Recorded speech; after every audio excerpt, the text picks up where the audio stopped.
In our day, certain economic truths have become accepted as self-evident.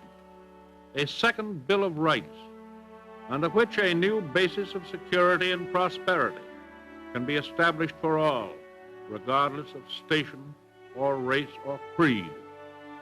Among these are the right to a useful and remunerative job, the right to earn enough to provide adequate food and clothing and recreation, the right of every farmer to raise and sell his products at a return which will give him and his family a decent living, the right of every businessman, large and small, to trade in an atmosphere of freedom, freedom from unfair competition and domination by monopolies at home or abroad, the right of every family to a decent home, the right to adequate medical care, and the opportunity to achieve and enjoy good health, the right to adequate protection from the economic fears of old age, sickness, accident, and unemployment, the right to a good education.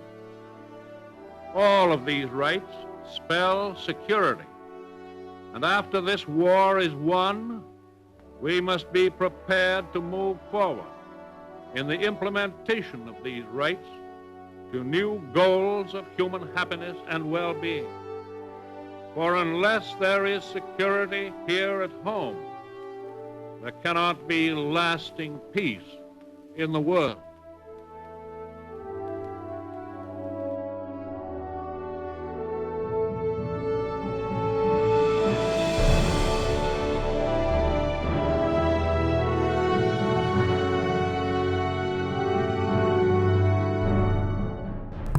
Hello, I am the Ronan Pawn, and welcome to twitch.tv/Ronan Pawn live stream on twitch.tv/Ronan Pawn. There's nothing important in the background. It's got my social security number on it or anything, is it? It's weird having a camera that's up here now, you know. It's just you're seeing so much of the real live space. I keep worrying that there's like credit card numbers or something on the floor down here instead of just cats that are walking through at various times. Welcome to more Clustertruck. We're gonna be running some Clustertruck today.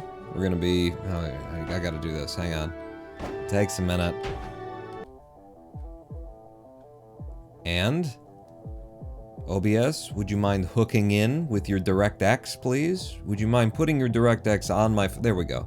So yeah, we'll be playing some Clustertruck today. I'm still grinding away at noAbility because that's where I started, and so when I come back, son of a bitch, I just got a notification I'm running low on disk space.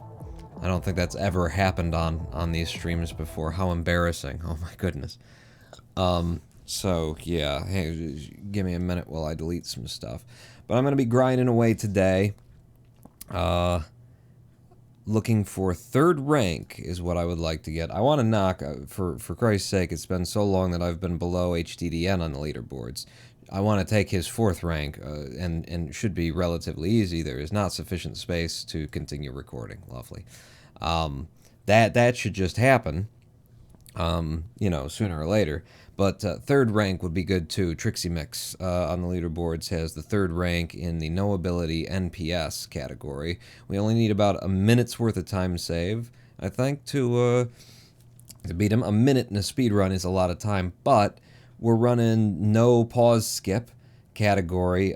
In the pause skip category, I have a time that, you know, beats Triximix's nope pause skip category. I think there's an easy minute and a half time save in our current run of the no pause skip category here, so I think it's very doable. Shiny new heads is Rex. Hello, Rex. Shiny new head. There's my brain can't decide which of the ways to make that sound the way that it sounds. But I'm just wearing a green cap, and the chroma key is making it appear as though I'm bald. But that's just because I put a picture of a bald man behind me in the scene, and then the green screen is letting you see the picture of the bald man back there. Is it oiled, says Rex Skates. All right, now somebody's got to ban him. He's getting way too sexual. Is it oiled? I've actually been discouraged by my doctor to apply any moisturizer or anything when I shave, because I got some weird skin issues that you may or may not be able to see on the stream. If you have a look here, you'll see the sort of this red area that comes up and goes over and around, kind of a deal. So, you know, my doctor, because he's bad at his job, my general practitioner doctor, said, well, have you been using any lotions or anything? Well, don't do that anymore. That'll... Instead of maybe sending me to a dermatologist, you know, a specialist who could fucking... I'm still looking for what can I delete? You don't need to see what I'm seeing. You can just stare at the Clustertruck thing here. Ooh, I can delete our gas station simulator stream, which was fun. I wouldn't mind going back into Gas Station Simulator. It's a bad game. But that doesn't mean it's not a fun game to play. I found it very fun. What else have we got that I can throw into the trash? What's this? Some of our Minecraft, where we're just kind of, yeah, grinding away at a seed. Those two will give us more than enough space to start recording, to record all of what happens today. There we go. Stop taking care of your skin, it's bad for you, confused doctor. Yes. Don't put that, it's, you know, usually this kind of thing is, it's a reaction to something, so don't put anything on it and see if it goes away. He's just bad. He's just bad. You know, this has been, like, months that this has been here, and it seems to be getting more and more, like, you can see the flush more on certain days. And so I brought it up to him, and he's like, I don't want to have to actually deal with that, so I'll just give you some bullshit advice. Get you out of my office. See ya. Hello, lava lamp, by the way. Okay, so... Oh, yeah, real quick, let's go ahead and, let's go ahead and just grab ourselves this, impossible... this impossible 3-2 world record that we managed to get within 200 milliseconds of the world record, after grinding it for, I think, about 2.5 hours. Huh? Did I make it? No. No, I didn't. Alright, well, we gave it our best effort anyway. 7.933 incoming. I did walk away with what I am told, I haven't checked myself, but is an 8.333 second time. Second place is an 8.233 second time. First place is an 8.133 second time. So, yeah. I kind of like that it's a 333, and I might submit that to the category extension boards without even trying to get the better thing, because then it's a 133, 233, 333. Next guy can get a 433. But we will be turning on the timer. Turning on the timer. But also, what I should do today is actually set this up. So we'll turn on the grappling hook. We're gonna instantiate the grappling hook glitch. In the center of the screen, you may notice that there are some spinning dots now. I'm going to now exit. The spinning dots indicate that you have the grappling hook and that it can latch onto something. I'm turning the grappling hook off now. And they're still there, and no matter where I look, they will remain. And that's just a handy feature for catching a cheater, if you can get the cheater to use the feature. Now we know it's not spliced, indeed. Hello, Lofty Sprite. How are you? Welcome in. I got the timer up, right? Yes, I do. Alright, so let's get in here and just start grinding away and see what we can get. I was blown away. This is our third day. This will be our third day since I took a 6-month break from running Clustertruck. That's not how you do that, man. And I was blown away on day 2. After 1 day's worth of derusting, I beat my PB in noAbility, no pause, skip category. Right here, live on stream. And so today I'd like to beat that as well. There's a couple of things that I should really practice before, especially since I'm not doing it particularly well here. Let's load up 910, and let's do a couple of minutes of just grinding out the 910 throw here, and see if I can't get some consistency where I didn't have it at the end of our last speedrun. Damn it. That was actually too good, is a way of describing that. I was too close. I came up at too much the right time and ended up on top of the truck instead of nosing into it like that. Let's do this. Pop, pop. And my question is... Yeah, there we go. So I can do that in about 23 seconds. Gonna be doing any NU practice before the tournament, says Lofty. I should, shouldn't I? I should probably do that. I don't know, I'm just into noAbility at this point. And if I can run noAbility really well, then I don't need no utility practice, right? You know, I mean, it'll just be a way of saving my ass when things go wrong. But I just haven't, you know, NOAA tells me, NOAA's organizing the thing, NOAA tells me that it's likely that I will run, and not this coming weekend, but the weekend after that, so we've got the better part of 2 weeks, and as we get closer, I'll probably turn on levitation and see what happens. Maffycraft with the 22-month, let's go. Oh, let's go. Oh, let's go. Thank you, Maffycraft. Welcome back to Big Dick Club. By the way, it's again the same sub again. I have it. You just... Twitch loves you, man. They're just... Here, have another announcement for the same sub over and over and over again. Well, welcome to the room that you were already in, Dick Club, I guess. True, just beat everyone without using left, says Lofty Sprite. Hey, I could do it. I just need a couple of decades. I can get that good. I can get that good.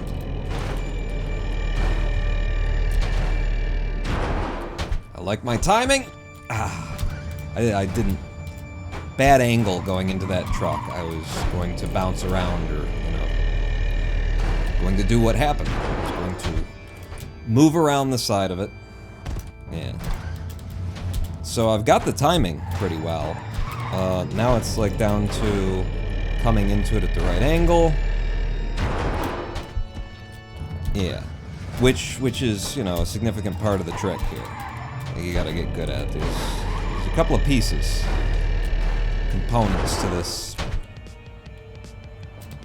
Okay, I could have recovered this one and kept running anyway, but I don't know that I should or that I would abandon this method. Uh-oh, too late. It's too late. I should not abandon this method. I should force myself to get good at it again. So, even if I came in here with good time... Shoot. Too late again. Don't do that. Don't start like that. Even if I came in here with good time, and I'm not getting this, I should just force myself to keep doing it. There you go. Nah, it was just a little bit too late. I don't know if that was too late. I think Satan kind of screwed me up on that. Screwed me over. Screwed me out of something I'd earned. Damn it. I didn't drop off the side at the time that I wanted to. There you go.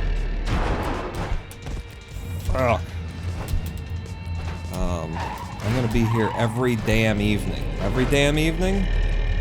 Like, I'm not gonna be here every damn evening, so you let me know, like, how exciting it is.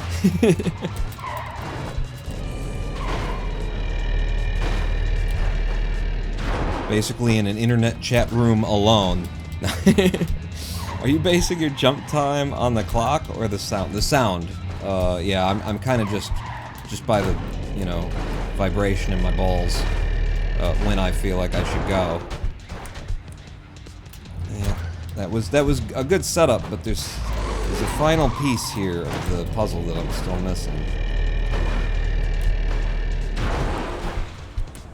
There you go. You gotta do a little bit of manipulation depending on how you got there, you know? When you got there and how you got there, you gotta make some adjustments. That looks good. Okay, don't want to get stuck into the credits roll. It's like 8.1 to 8.2 seconds on the clock. Is it? Okay. Yeah, I just listen. I don't even look up at him.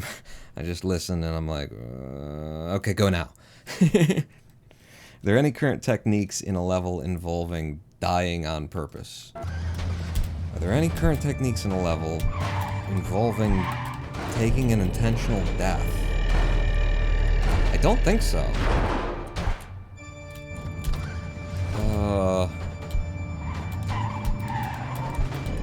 I don't think so. Yeah. That's good.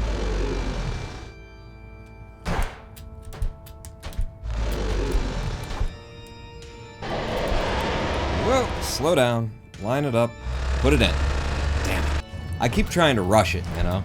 I'm looking for, can I take an extra second off by not actually doing it well? It's a little early? No, it's not early. It was the opposite, it was the other way. What's that called again? Anti-early? Auntie Early, that was my favorite, you know, my mom's sister, Auntie Early, we used to, on the holidays, you know, we'd go to Auntie Early's house, she'd be drunk, and, we'd eat the, candy that had hardened to the point where you weren't sure if you'd just broken off a piece of the glass container it was in, or if you were actually eating candy. Auntie Early, ah. Memories.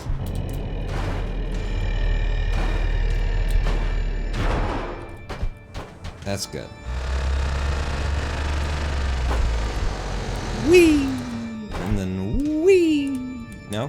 Whoa! Yeah, do the floaty thing. Alright, line it up. And hit it. Okay. That was a good one. There was a tech for the devil fight involving dying, right? Oh yeah! Yeah, there is a tech for that. In fact, let's see if I can do it. I'll use this. This will be my last, like, practiced one. But I'll try and do it. We'll have to get up there first. And then I'll do the intentional death strat that Lofty remembered that I didn't think of. Shoot, I'm late. You know, standing on the side of this thing, I'm trying to stand in such a way as the next tap of the keys will fall me off.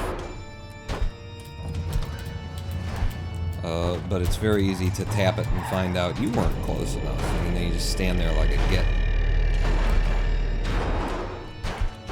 That's good. Throw me. Hit! Alright, I'm gonna try and do the strat, the death strat. Okay. Here's the death strat.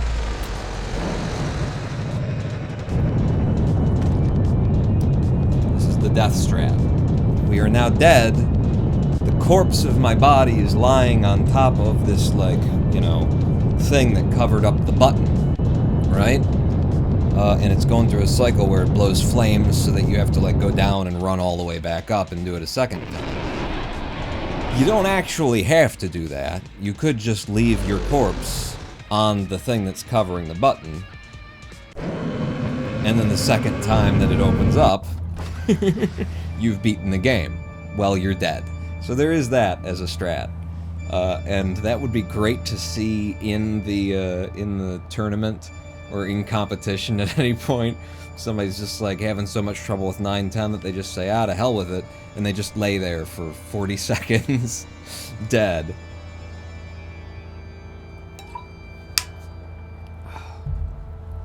But alright, I've run through that a couple of times. The other thing that I'd like to run through, I guess, before we really get started, is every time I come into 3-1, I'm like, this isn't how I should be doing this. And I think it's because this is how I'm supposed to be doing this. It's a... Excuse me? Oh, you think... Right, you think we're on the first level, don't you? Because it's right. So it's gonna start the timer every time. Give me a second, okay? Do I want to save my splits now? I don't see why not. I mean, that was practice, so no, because that shouldn't count against my, you know, number of runs tried anyway. I'm just going to close that down for a second, okay? And while I do, here's... chat is actually up. Um, but yeah, so this used to be, it's just jump up here, take a little mega jump, and then go straight to goal. Not that mega jump. That one sucks. If you get that one, then you want to land it somewhere. Like, I got this one. So I want to just take it in. So that's an 8.6. Now, let's compare that to if I just run. That's why I usually don't go to the front truck, is because I know that that can happen. It usually doesn't. But a lot of people just go straight to the front truck, and when I do the run, I don't. So 8.1 instead of 8.6. It's actually faster to run it in than it is to do this mega jump, unless you get it, like I just got it, in which case, 7.1. So it is a mega jump in 3-1, come in, hit that one. That's the safe way to do it, and it's the non-pause bounce way to do it as well. There's other ways, but that's a good, like, NPS version where there's a backup strat for noAbility. I like that one. As someone who has a single hour in the game, mega jumps are hard and I can't do them. That's alright, so that's enough hearing from you people. You go away, and then where's my live split? I'm back open, and then show that I don't run the most recent version of the game. Thank you. Alright, let's just start grinding and see where we get. Did a little warm up on 910. Won't hurt us anyway when we get there. It could hurt us. It probably won't hurt us when we get there that we did a little warm up. And I remember what 3-1 is. Still gonna be a lot of levels. This is only day 3 of de-rusting. Still gonna be a lot of levels where I just don't even have a clue of what I used to do. Okay, I thought I was dead there. And you can't resist your fingers, you know, you shouldn't even try. You should not try. You've programmed into your fingers to hit the reset button when your brain says, oh, we're dead. Don't try and reverse engineer anything. Just lean into it. Hello, Dank Dog. How you doing? Fast pawn man, are you fast today? Am I? I did a 6.4 open there. I noticed it. I saw it. Pop, pop, pop. Yeah, and in. We'll take it. I'll run on it. Damn. Just didn't get the speed that I need for a nice 1-3 clear. But again, I'll run on it. This is not, I don't remember this one. That's another one that I really should look into and figure out what 1-4 is supposed to be. Because I do not recall. Whoa! Okay. I was doing so good on 1-5, too. At least yesterday. Yesterday? Last time that we were running it. Damn it, I keep doing that on 1-6. I gotta stop doing this. Where I run at the wall and come in low and then have the wall drop on my head.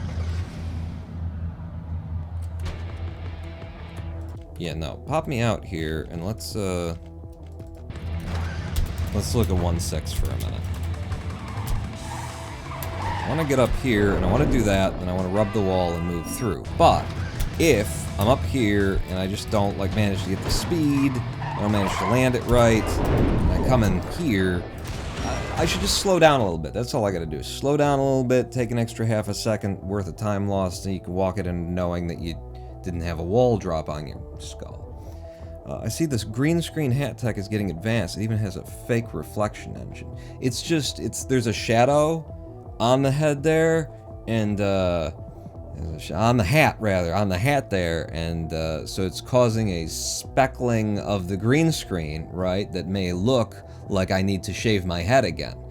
But I don't shave my head and have a full and luscious head of hair, which is underneath the green cap that I'm wearing, obviously. Since it's any %, do you have to run the levels in order? Or could you start with World 9 and get good 9-7, 9-10, then go back to World 1? Ooh!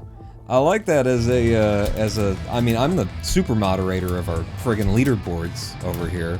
I like it as an excuse that somebody brings in, right? And somebody says, well, it's any %, right? So as long as I complete all the levels. But I believe our level rules do read that the levels must be completed in order. I think that's in the rules right now. But you know, there's an argument to be made. Sequentially and in order, And then it'd be like, well, I did do them sequentially in order. I started at 9-7, and then I went to 9-10, and then after I'd beaten the game, I went to 1-1. That's, I just looped it around. What, you got a problem? Gestandlich? Is that a word? Does somebody here, like, speak German? And could tell me Gestandlich? Is that a word? I swear I heard Danzig say something like that in the episode of Aqua Teen Hunger Force that had Danzig in it, and I don't know. I've never been able to, like, I'm sure that I've tried to look it up a few different times because it's just his lines in that show were so good. It was such a self-parody that it's always stuck in my head. But, you know, he's like yelling at Shig, and he's like, listen to me as hard as you fucking can. If you see that guy, you tell him where you send him my way, Gestandlich? He makes a sound out of his mouth that I don't know what it is. Gestandlich? Maybe Gestalt. We can look the episode up together. Can you spell it? I couldn't make it out. No, that's why I can't find it either, you know? I only know what it sounded like to me when he says it, which is Gestandlich. And knowing Danzig and how much it's, you know, it's supposed to be like a death metal Satanist badass kind of a thing, I assume. Don't know the context, so hard to say. In the hypothetical where you shave your head, if you were to stop shaving your head, would you be able to grow a full head of hair or more of a horseshoe? I have no idea, cause I don't shave my head. But also, do you have a clip? I'm sure we could find it. I mean, it's just the episode of Aqua Teen Hunger Force with Danzig in it. He's only been on once. It was, in fact, I remember the name of it. It was, Cybernetic Ghost of Christmas Past. It's the one where there's a robot, and, you know, most of the episode is him telling stories about how Santa Claus and the Great Red Ape, you know, went to war, and the Martian elves, thousands of years ago, he keeps saying, and that kind of thing. At the end, Carl sells his house to Danzig because his house is bleeding ancient elf blood. The cybernetic ghost of Christmas Past is causing the flow because he's a ghost. He's the ghost, and he's haunting, he's haunting Carl's house from the future, you know, because he's the ghost of Christmas Past, so he comes from the future. And he's haunting the house because in the future the robots will rebel against the great Santa Claus ape and overthrow the Martian something. I can't remember exactly. So Danzig is there buying the house, sets up blood sprinklers out front because he thinks it's cool. And then at the very end, it's the very end of the episode, there's a final, like, confrontation between Danzig and Master Shake, and, Danzig is saying, you know, if you see that cybernetic ghost guy, you send him my way, you fucking better. I'm gonna eat, he says, I will eat my cereal out of the bottom of your fucking skull, so listen close. Gestandlich?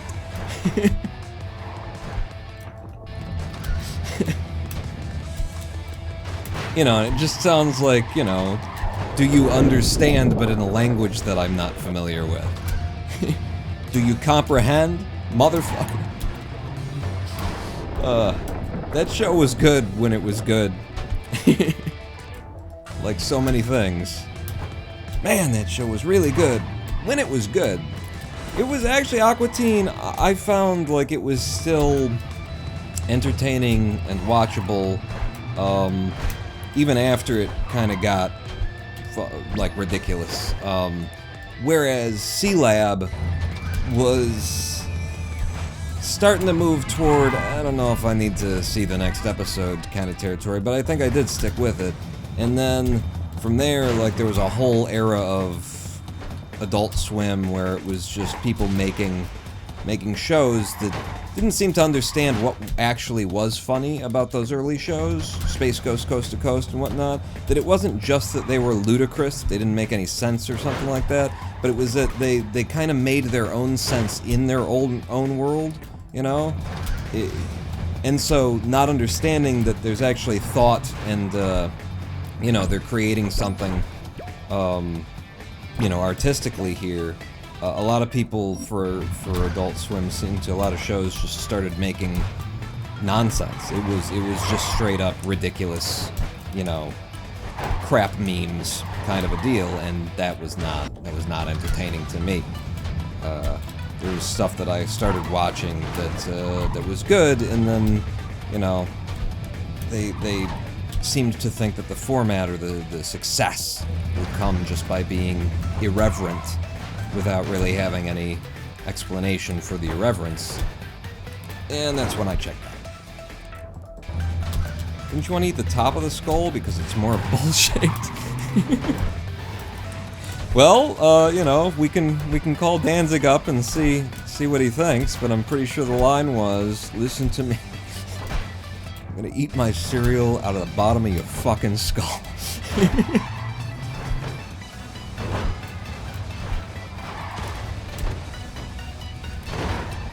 I think I can just keep going when I've got the speed like that and exit this level, but again, it's been a while, and we're still derusting, and if I get there, I just feel like the safe thing is to slow your roll and walk it in.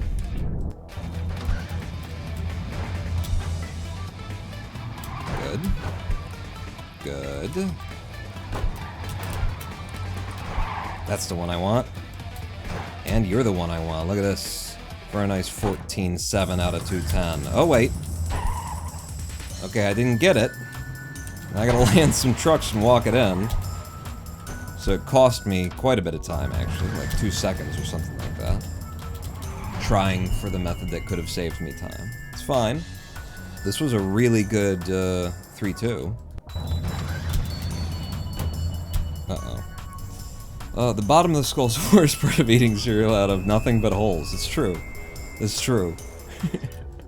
I can't argue with that. Your logic is inflappable, sir.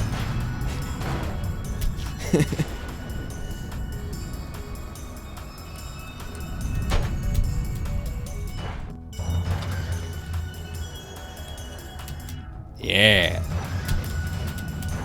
I don't want to say this out loud, but I don't think we've died yet in this run. I think we've gotten all the way to the middle of World 3 without a single death.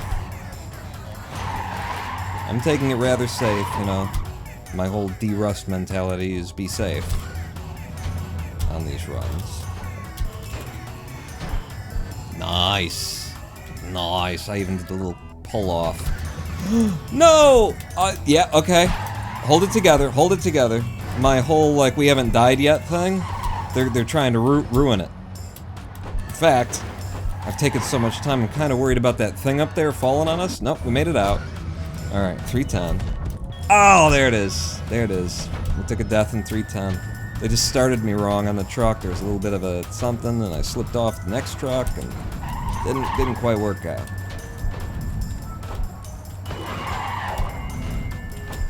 Alright. 4-1. Gotta do this nice and slow. Yeah. To make sure that I avoid the lasers. I would rather get through it in one pass and leave 2-3 seconds on the table than come whipping at it with the potential of getting out in a 7-second time. And then, you know, reset 4 or 5 times. Alright, that didn't quite... I gotta commit to the mega jump out on 4-3. At the end of that is supposed to be, I grind my face into a truck. Shh, shh, shh. You don't need to make any comments on I grind my face into something. I grind my face into the truck and take a nice little mega jump that pops me over those lasers, And it's not the fastest way to do it, but it's a good, safe, no-ability way.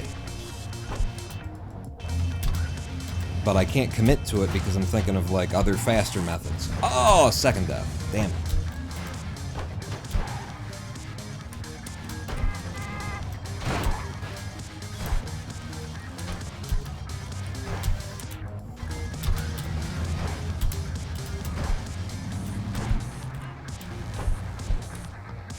Okay, good throw. Oh! The lasers were just in the worst friggin' positions that they could have been for me to have to try and, like, land that on one of those trucks without running into lasers. God damn it. I'm gonna be eating the cereal out of the bottom of my fucking skull because I keep slicing it off on the lasers here. Pop, pop, and then in, and then up. You know, you gotta, like, make this gap is huge, and then there's that one right there. Pop, up, in, we'll pop, and then if I land on this one, those lasers are in the way. That's all of our time save. Gone. On one level. Oh, shoot. Okay, slow it down and walk it in, pawn. You could probably actually still, like, save time here, because I don't think you've come through this deathless in any of your runs. Okay, I'm going for it. We need to pull some time back. I'll go for it one more time. Nope. No, no, no, no, no, no, no, no, no. I think it's this one I'm supposed to be on. I don't think it was that one I was supposed to be on, but we made it through. Man, Laser World is nasty. It was nasty in our last run. It's been nasty in this run. Get me out of it, please. Alright, let's see if there's any, you know, picking something back up here.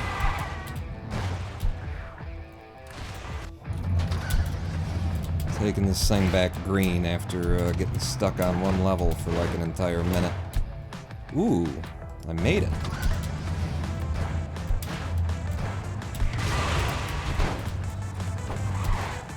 That'll do. Back through. Excuse me?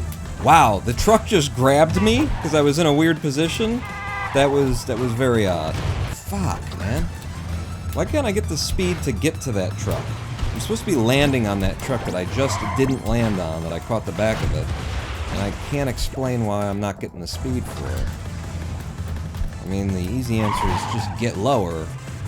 But, I don't remember it being a difficult jump to make, and I don't feel like I should have to risk, getting lower to the ground for it.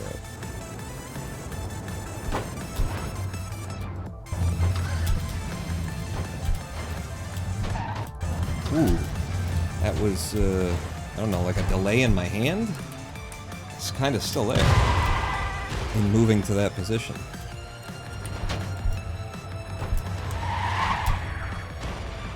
Uh-oh. That's fine. Is it fine? It's fine. I'm gonna land the, there we go. There we go! No, no, no, no, no, no, no, no, no. There you go, okay. The choices that I made there were all of necessity, and then we were in a place that I just honestly didn't really want to be. That was good. That's how you used to do 5-9 pawn. I think you just remembered something that you haven't been doing. Uh-oh. I can still make it. We got the speed. Good. I'm gonna miss this, because I'm not gonna risk it. I'm not going out to that one. I want this one or nothing. Thank you.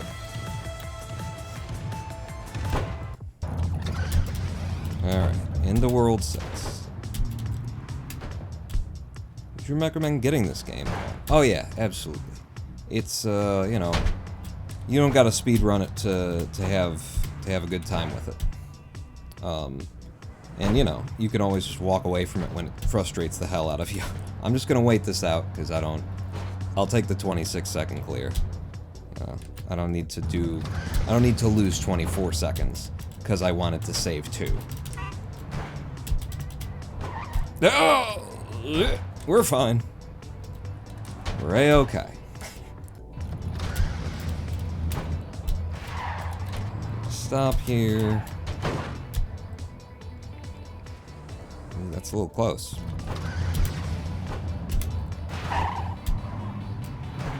It does not benefit me anything to run fast here, because I'm just going to set up, wait till I see a shadow, do a little walk-off pop, and go.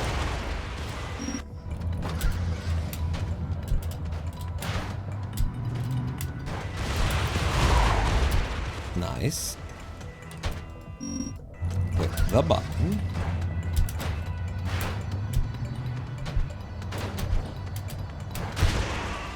Okay.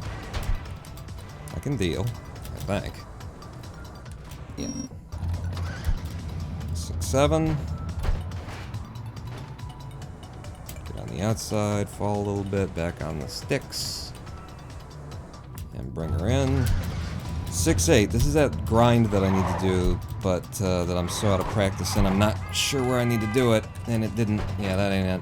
Alright, go, go, go, go, go. Alright. Nope, you liar. Oh, oh, somebody's back alive. Unpause, stay alive, get in. I accidentally hit the E key, which is bound to pause there.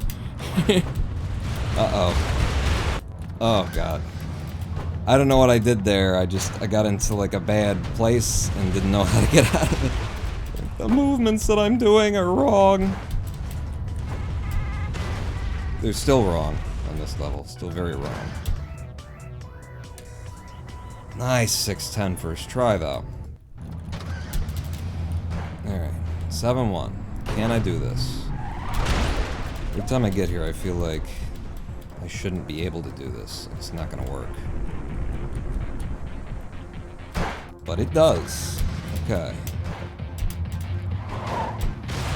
I did this the safe way, which is a lot slower. It's not a lot slower, it's a little slower. It's an 11-4. But it's a lot safer. If you're willing to give up that possibility of like a 10-4 instead of an 11-4.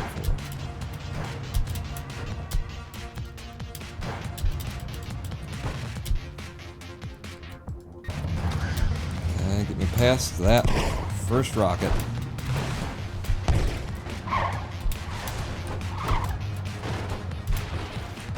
Go for it. Yeah, we got it. We got it. Uh-oh. Oh, yeah. Not loving the look of this level. Can I go for it this time? I think you can, Pawn. Go for it. Make it, make it, make it, make it, make it. Ah. It's been so long, I don't even know how much speed I need, honestly.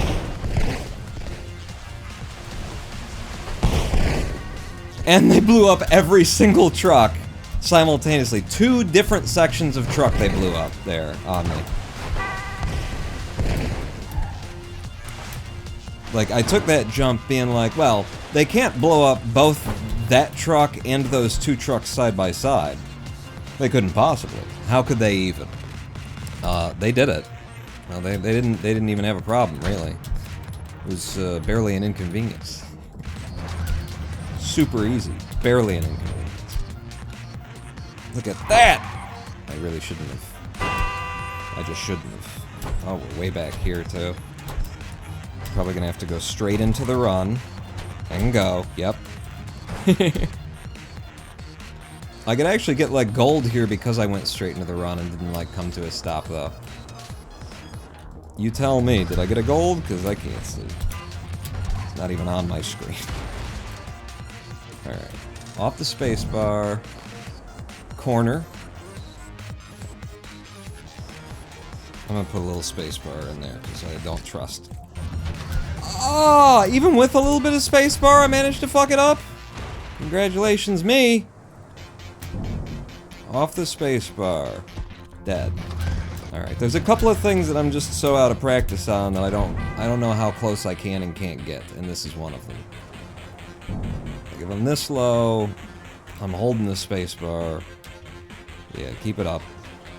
Get through this crack. Turn back. Turn back. Feed it in. That's horrible. That's horrible. Just, I feel like this run has been me just absolutely crushing it and pulling up a whole bunch of green time and then putting it all back on one level.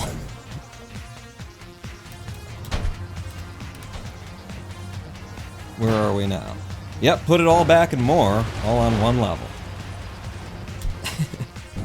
Is blue gold? Yes, blue is gold. I like the look of it.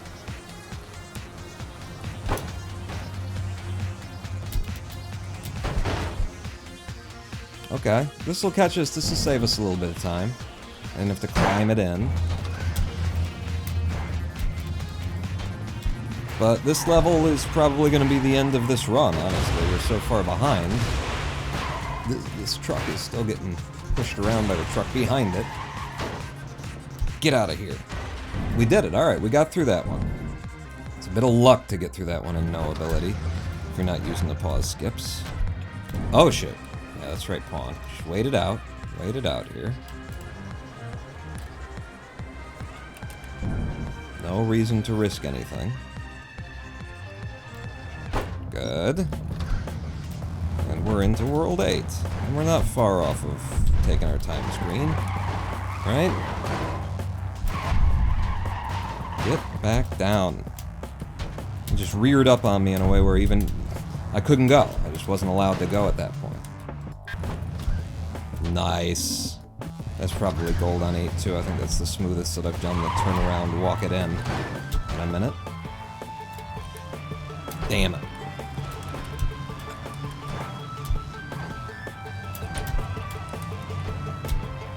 Get over and in. Thank you.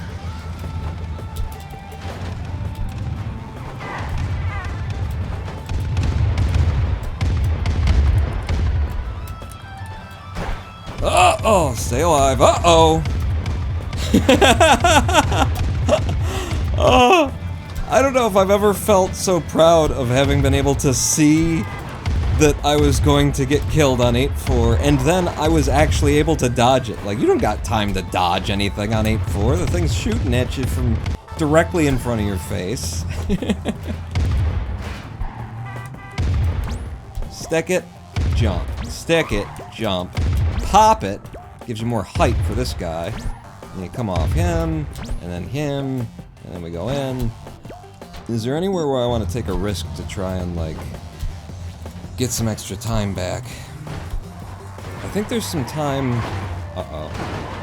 Yeah. Yeah. This is just not good. Pull away. Horrible RNG. Well, now there's definitely, like, a risk that I gotta take. I don't know what it is, but I need to take a risk. But you saw that. The entire flock of trucks refused to go straight up that hill. I needed one of them. I needed one of them to do it. Not a single one. To skip over the last truck in 8-6. I can do that, and I've actually done that once since we started running again. Not, like, during a run, I think. I think I just showed how it could be done. But, yeah, that's one of the things I could get back to. Let's go. You and in front of this guy. I'm looking for a risk to take for time.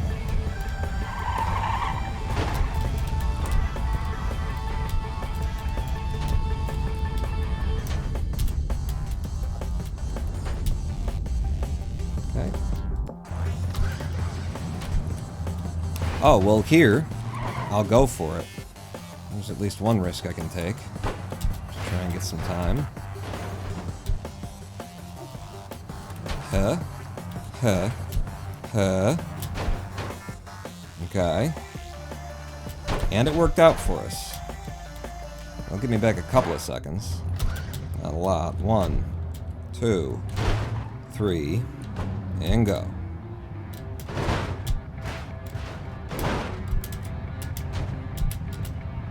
Oof. 9-2. Okay, I was holding the jump button as I landed on him, but it didn't jump. It did that time. Fuck, man. Alright, well this run's over, but we'll finish it out. It's not over, because you left, like, whole minute or something like that on 910. So, don't give up, my friend. Whoa.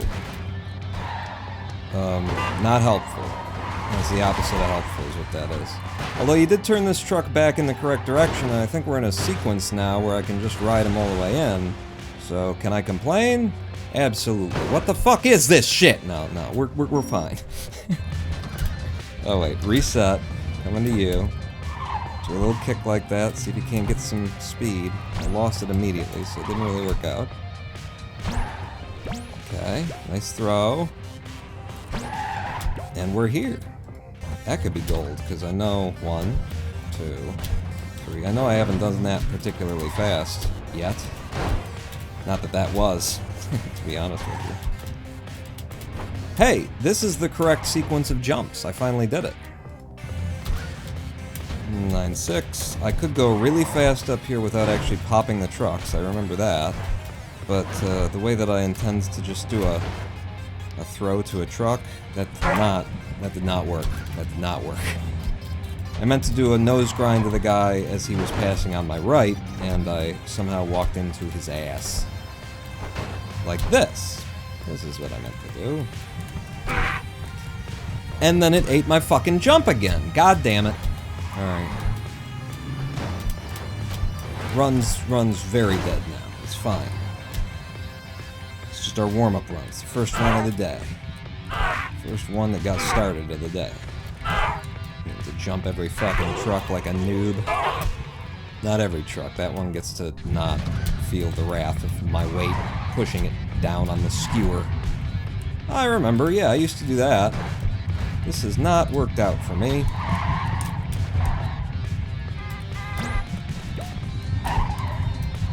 Give me that. Oh, shit. Okay, wow, I managed to get to him. Cool. 9-8.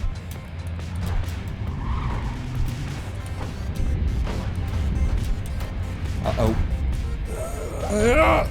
Still alive. Wow. 9-9. Some of the saves here have just been very impressive. I've been impressed. Oh, fuck. I was in exactly the right space where it's like, I don't think I can make it forward. Wait, no, I don't think I can make it back. Wait, no. I couldn't decide which one I wanted to do. And again, we just land in the middle where I die.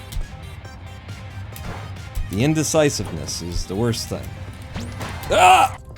Why did it keep running? It threw me off of the fucking truck instead of stopping. Alright. It was on a weird angle, I guess. Fuck me.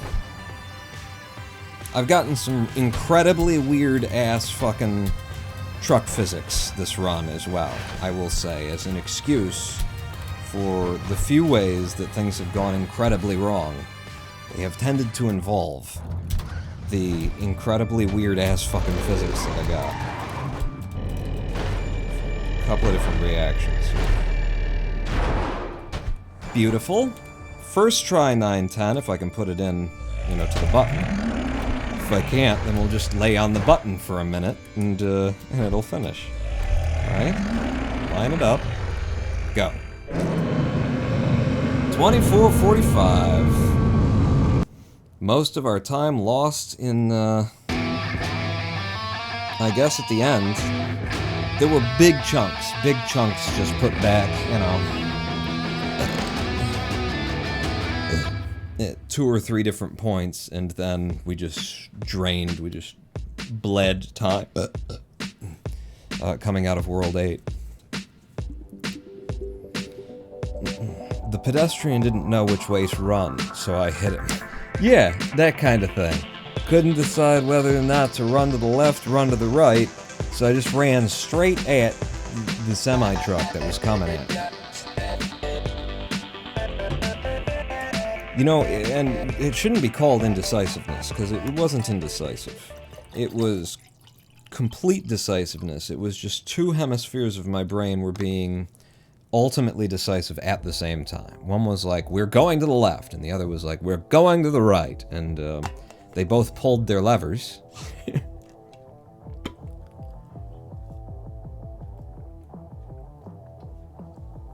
There's a gold on 910 though, because I just ran it straight in. You know, first try, but also I ran the son of a bitch straight in. How is our sum of best has gone sub 20 after that run down to 19 minutes 41.35. What else? Like, we were doing, look at all this green. Hang on. Where's this green? There it is. No, and then it pops to another, this green and this blue. And then, what level is that that's doing that to me? 7.5. Oh, that was kind of out of my control there. That was the game firing multi-missiles at trucks the moment before I was going to land on them, and we took multiple deaths to, there's just not a truck there anymore. And not a lot you can do. Just gotta deal with it. That was, there's a big time loss there. 30 seconds given back just on that level alone. I keep scrolling up. This is, I gotta move that thing up. I can't see what's going on in these splits. Alright, so there's World 7, and then 6. The way that this scrolls I don't like, because it has to fit into the overlay down there, and that means you don't get 10 levels at a time that you can look at. It's a bit ugly.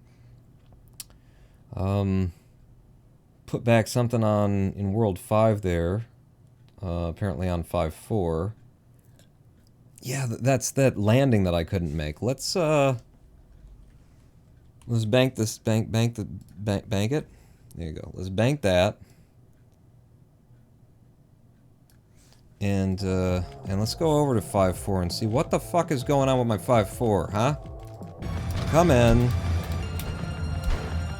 This is all I've been trying to do, is just make that jump. If I make that jump, then I can get up here, and then we just walk it in, kind of thing. But I haven't been making this jump. And I think it might be because I'm... Yeah, there you go. That's what's happening, right there. So, what I should do on 5.4 is I should wait until I'm in the level to start the strafe. It didn't work out that time, did it? But my thought was, wait until you've actually loaded into the level and then start your forward running strafe. Maybe I'll give it a little bit more time. No.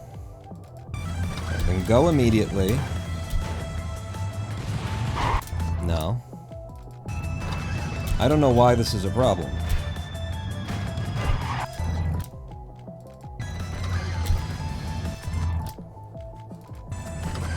I just need more speed, and I'm not getting it from anywhere. There you go. Got it there. I guess it's just down to I'm not dropping far enough on these jumps. I'm taking them too high and too safe. Because, yeah, when I'm getting just that extra little bit of low, I'm getting consistency out of it. So it's not necessarily about the entrance, it's about the delivery. I didn't quite get everything out of that one, but at least I landed it, you know? Okay. Kind of like when two guys pop out in Counter-Strike and I shoot at the average position and die. Oh, boom! Hi, guys! Alright. That was a good warm-up run. That was a very good warm-up run. We spent most of the run on good green time. You know, putting in hard blues. And another thing that you got to see on that warm-up run there was where the time save really is. Which I think a big chunk of it is in Laser World, in World 4. From our last run. I think that's where our last run started to come off the rails. There might be some in Winter as well. But I think it started to come off the rails, like 4, 5, 6 on my new PB run, is what it was. 4, 5, and 6 was where we started to really hemorrhage our time saves. So, even if we're a little bit behind, you know, coming out of World 3, we're gonna get most of that back. That's the thing that I gotta remember. You know what I was thinking when that happened? You should get lower on all these jumps. You should really get low. Like, you know that you can get low. And then I got low, and we immediately died. I got so low, you couldn't hear me anymore. Huh? No? No.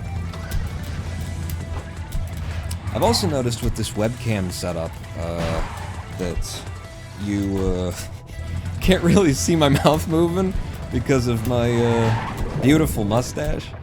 So there's a lot of times where I'm sitting here and I'm talking, and it looks like the guy in the corner, the bald-headed guy in here, which I'm not bald, it's a green cap and the chroma key, but the bald-headed guy in the corner is just sitting there, and there's like a voice. It's like someone is commentating his run that isn't me. You gotta wait until I'm laughing or something. You could tell that I'm smiling, but from underneath that nice thick 70s cop, you know, child touching stash that I got. Can't really tell that it's me saying the words. Okay, we did this one right this time, so I should be able to, yeah, walk it into sub 8. Beautiful. And this... Yep. Alright, well, there's something here. I'm just gonna ride this to the top and take it in. If I try and push it, I'm probably gonna die.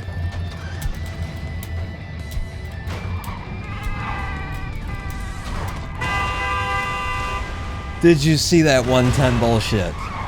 We've been talking too much about left and right splitting, and then there's a hole in the middle.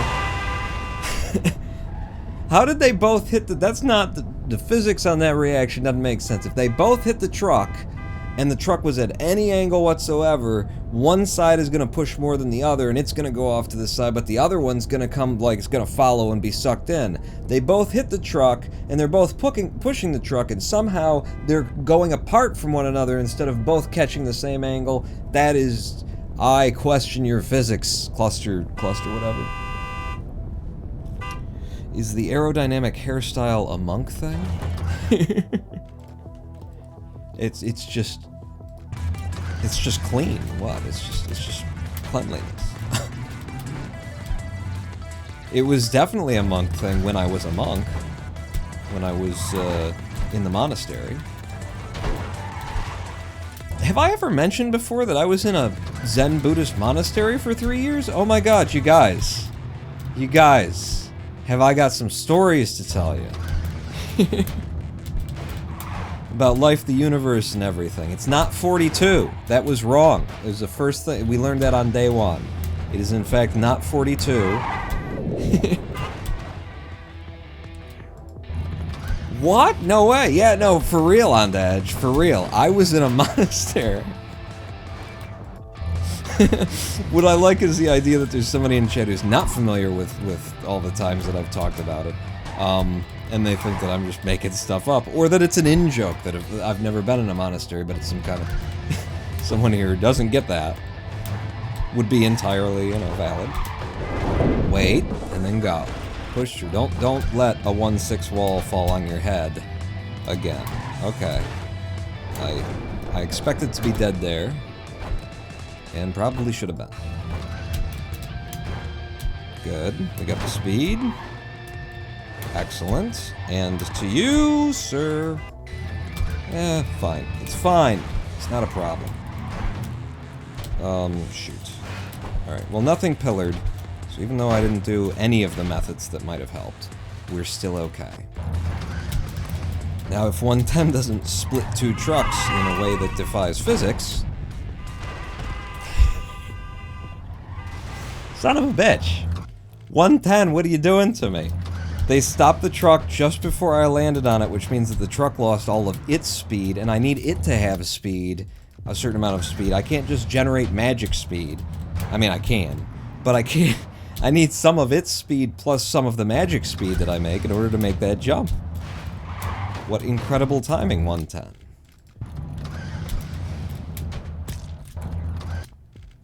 43 lava lamp? Oh, you do know the secret. Ah, you see, it isn't 42, it's in fact 43, yes. So you've studied under Hwalsan Sunim as well, I see. Nope.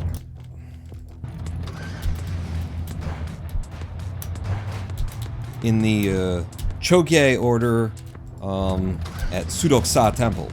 Yes? Yes. Was your senior student Myungju?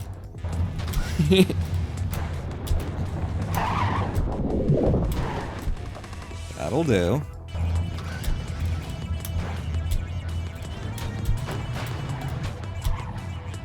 Just keep adding more and more on. Why couldn't they go 41? Right? Right? And the Bodhisattvas definitely considered 41, but they thought it would be too easy. It's too easy to get to 41. 41 was too obvious. And of course the goal of the human existence is to win. It's to acquire, attain, conquer, to solve, to climb the mountain, and that's where the worth of your life comes from, right there. It's pride and greed and avarice are also good. Again, splitting while I'm landing on you. Fuck this game. I am committed at that point. 2 feet from touching down on the truck and you move it away. Too easy to get to 41? Are we talking math problems? Yeah. Well, they just thought it would be way too obvious, you know? It's like, it's one of the early prime numbers. So, you know, you're looking for the meaning of life, the universe, and everything. And, I mean, obviously you're gonna start by looking at prime numbers, right? The meaning of your life has to be, in some way, something mathematical, obviously, right? The meaning of existence is surely going to come down to an equation. So they just thought it'd be way too easy if the solution was 41. Meaning of life is the first odd number. Ooh. You actually trying to slap some Zen on us? Son of a biscuit. I hate screwing up 1-5 because it's a very difficult level, but that once you've trained it for like 6-7 years, it's easy, and it's very impressive to do correctly. And so I really don't want to be seen doing it wrong. Hey, I think that's the first time 1-7 has given me like a version of the level where I could do that method right. Okay, there's about a second we left on that level because it just didn't work out. Because I couldn't make that opening jump again. It's always the opening jumps with me. Yeah. That's not bad for a 1-9. I'll take it anyway. Okay, 110. Just gonna get out of my way and let me in this time. Oh my god. Took us a lot of attempts to get out of Desert World, and most of the reasons were we got to 110, and then something absolutely ridiculous happened. And it was a reset.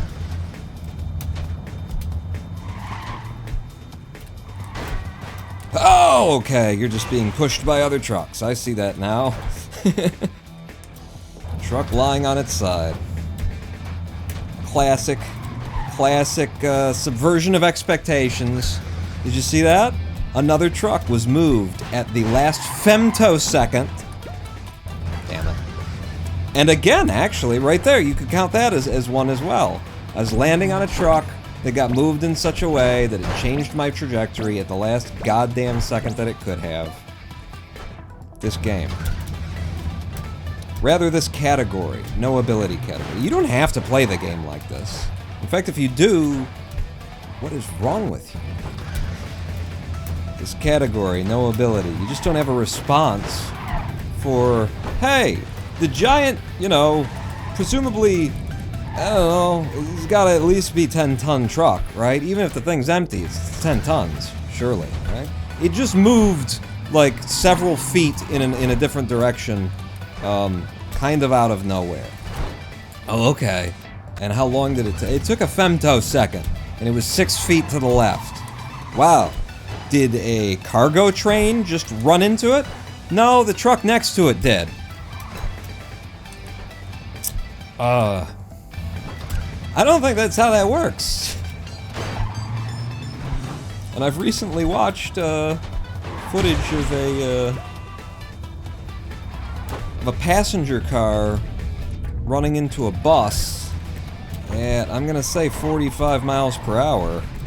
And, it absolutely, like, derailed the bus. It changed the direction the bus was going, oh yeah.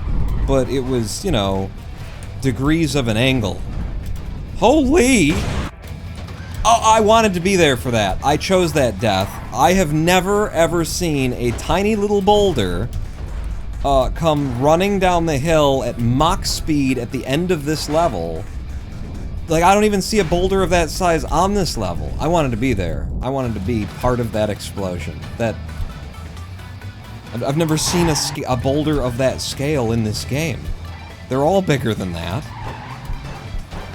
There's so many interesting things are happening today. It's January 30th. Do you think they put, like, some special code into the game? On January 30th...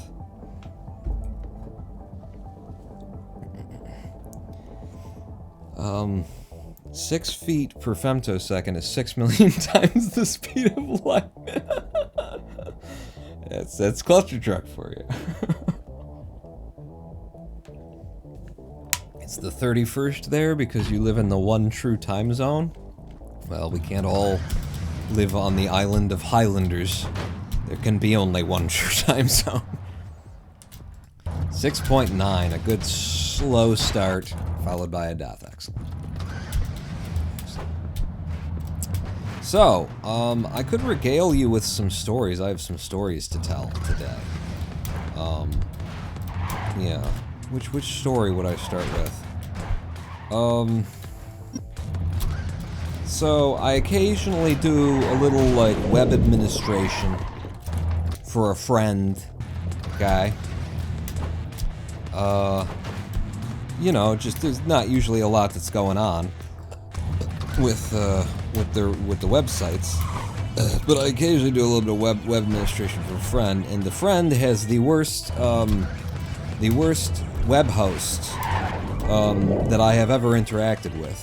The worst provider. Ooh, I'm alive. I thought we were resetting there. The worst provider is called Website Source.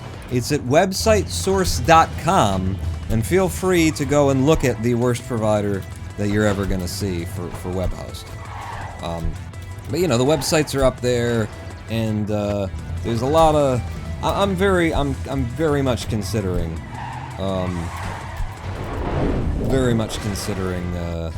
you know, moving the websites off of that provider. Like, it's so much effort.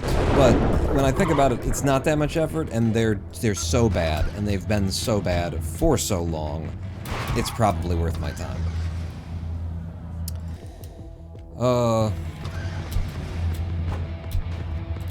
So here's the latest, okay? We have been a client of websitesource.com for 10 years. 10 years. A decade. And when I say we, it's not me, but I'm doing the administration, so I'm just gonna say we. We have been a client of websitesource.com for 10 years. Websitesource.com, in that time, has proven that their method, at least used to be, and possibly still is, their method of storing users' passwords, the passwords of the account for which your website is, you know, the control over your website is. Their method for storing passwords is to not salt, not hash, but store in a two-way encryption, which means that they can decrypt it. And the reason that I know that is because when in the past we have forgotten the password, and then a password request, we have received the password sent to us by email. Now, I don't know if you're familiar with the concept of I don't know, anything. Computing security in the least, you know? Imagine for a moment that they had a magical way to actually secure a password in their databases merely by encryption without salting and hashing. If they did, you still don't send somebody their password over the email. You know why? Other people can get access to the email. And you know what can happen is even though you sent them their password, let's say 7 years ago or something like that, in their email, that email still exists in most systems 7 years later. People don't clear their email boxes out. You know, Google's entire system is just to archive absolutely everything, and then you know, go and delete everything once every couple of, well, it took a long time for my Gmail box to fill up, I'll tell you that, and then you go and you delete it, right? But they archive everything, they keep absolutely everything around, and most email systems, modern email systems, that's how it works, right? Who the hell actually deletes their email? Even when you delete your email, it goes into trash for 30 days kind of thing. But, okay, my point is that you would never send a user of your service their password into their email because you have created a potentially perpetual risk that their password is now stored on their email, and anybody who ever in the future gets access to their email can literally search their email for the word password, and the password's gonna come up. You know? These are the things that you don't do, and these are the reasons you don't do them. Website source, that's how they operate. Okay? Your sensitive credentials and information, passwords that you should not be using at multiple websites, but most people do have, you know, at least a small bevy of passwords that they use over and over and over again. Okay? So one thing is that you don't send it in the email. The second thing is that you do not store it in encryption. Encryption is two-way encryption. If you can decrypt it, then someone else can decrypt it. And as a matter of fact, even with salting and hashing, if you've not done it particularly well, like there's rainbow tables where they've already done all the calculations to figure out what, you know, salted and hashed mess of letters and numbers actually is Michael Jackson 1972. You know, they've already done that in order to figure out the passwords, so you definitely don't do two-way encryption, though, is my main point. Good God, what are you doing? You know nothing if you're doing two-way encryption. That's how Website Source at least used to do it, because we have received our own password in the email before. Another reason, as long as I'm talking about this, why you don't do it that way, okay? What's another reason for why you don't do it that way? Oh, because hackers can and have for absolutely every major internet service provider that exists. Hackers have gotten a hold of their password databases, and they got a hold of them back when people, you know, in 2014 and shit, Yahoo was storing passwords in two-way encryption, and that's why you can look up Yahoo users' passwords now. Because hackers will break in, they'll walk away with your data tables, and then they can just figure out what they need to do in order to decrypt the data tables, and then they've got the password, and they've probably got the password and the email address, which means now they could probably take over the user's email account if they use the same password there, and once you got somebody's email account, you basically have everything, because, you know, you use the email account for resets and stuff like that, so now they can reset your password just about anywhere and get in. Which is why two-factor authentication is, you know, an important thing. But again, these are my points. Another thing, if you have passwords stored in a two-way encryption, okay, and so like your system is set up that when somebody asks for their password, you just decrypt it and send it to them. Guess what anyone who works at your company can do at any time? You've got whatever the function, whatever the algorithm is, for decrypting the passwords on your servers, right? And you have people who work for you, right? Yeah. And those people know how to use servers, right? Or why do they work at your company, you know, that's doing web hosting and stuff like that. So, what is preventing your own employees from walking home with as many usernames and email addresses as they can print out per day, you know, that they just took out of the system. It's right there. All they got to do is press a button. All they got to do is put it through a fucking, you know, mechanism, and they've got it. Incidentally, this is what I'm talking about right now is also why you should never use any of these little, you know, Zelle, and what are the other ones? What are the other, like, modern financial transaction apps?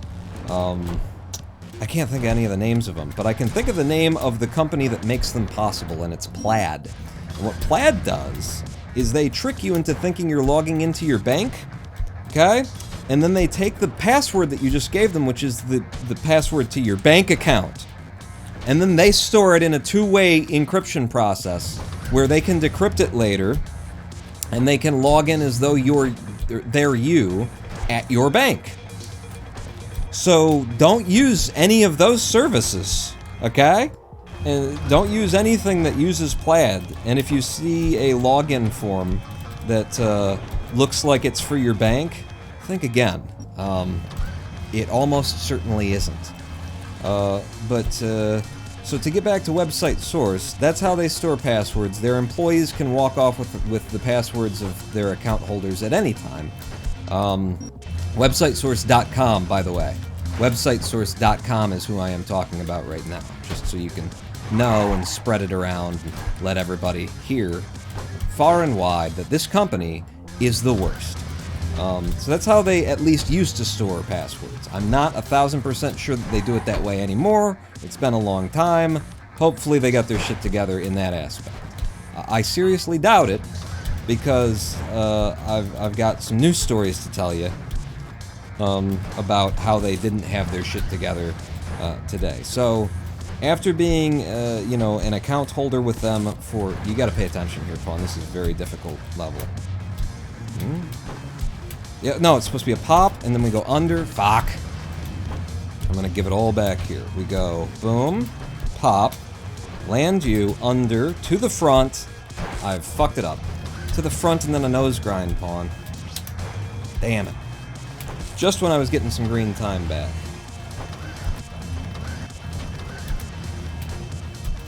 There's some levels you just can't tell stories and do. And this is one of them for me.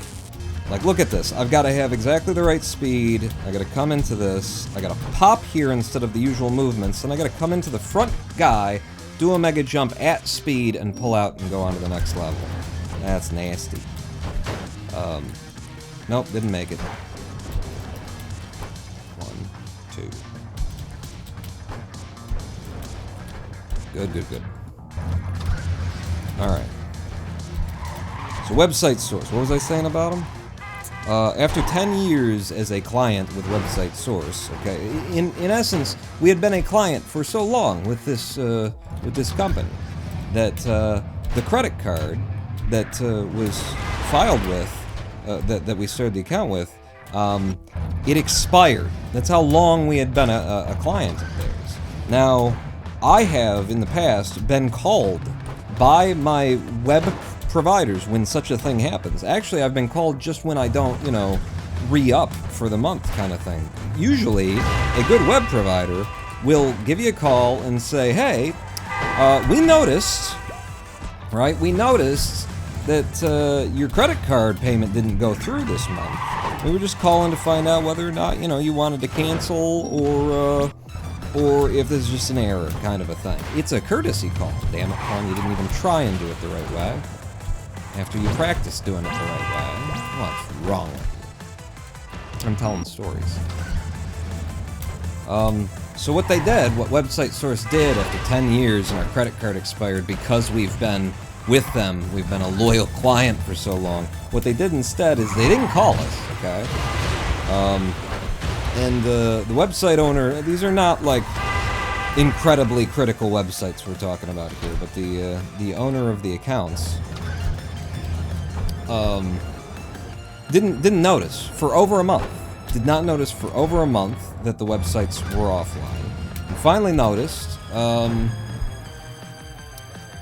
we finally notice, we contact. I end up contacting Website Source. Owner calls me because I usually handle this kind of a thing, and I look at it and I can't make heads or tails of it. I look at the main page and I see that we don't owe them any money.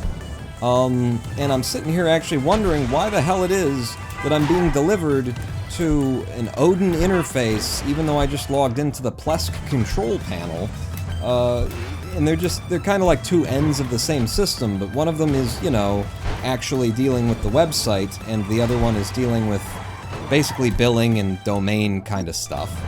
And I can't figure out why I've been delivered there. I'm looking at the thing, on the first page of the Odin deal, it's telling me that we owe $0. So it's definitely not that the account is in arrears. Okay, I know that at least.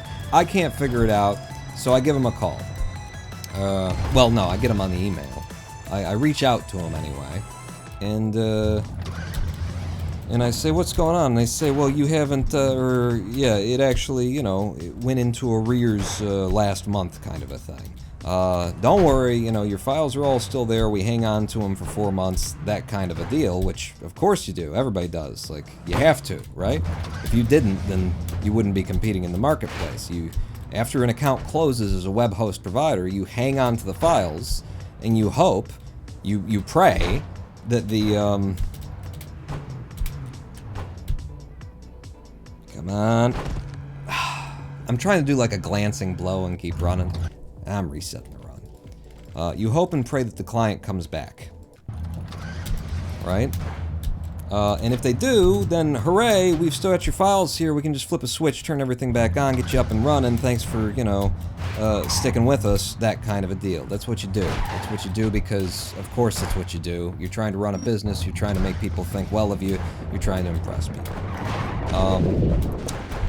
So, yeah, they've still got the files. All we need to do is pay the bill. The reason why, get this, the reason why there was no indication that we owed them any money on the main page, $0, is because they've set up Odin to delete the record of the bill. Odin now, when the bill, like, there's a bill that you need to pay, if you don't pay it in time, okay, Odin deletes the record that you ever owed them anything. Now it's gone, okay? So there's not like a bill that you can then pay anymore. It doesn't show that you owe them anything, even though you're actually, this is the only day that you have owed them anything. In other words, the system that is supposed to tell you that you owe someone ceases to work the moment that you owe someone, based on the way that websitesource.com has you know, configured their setup of what are, you know, industry-wide tools. I've never seen it, like, work this poorly before. I don't know what they've done.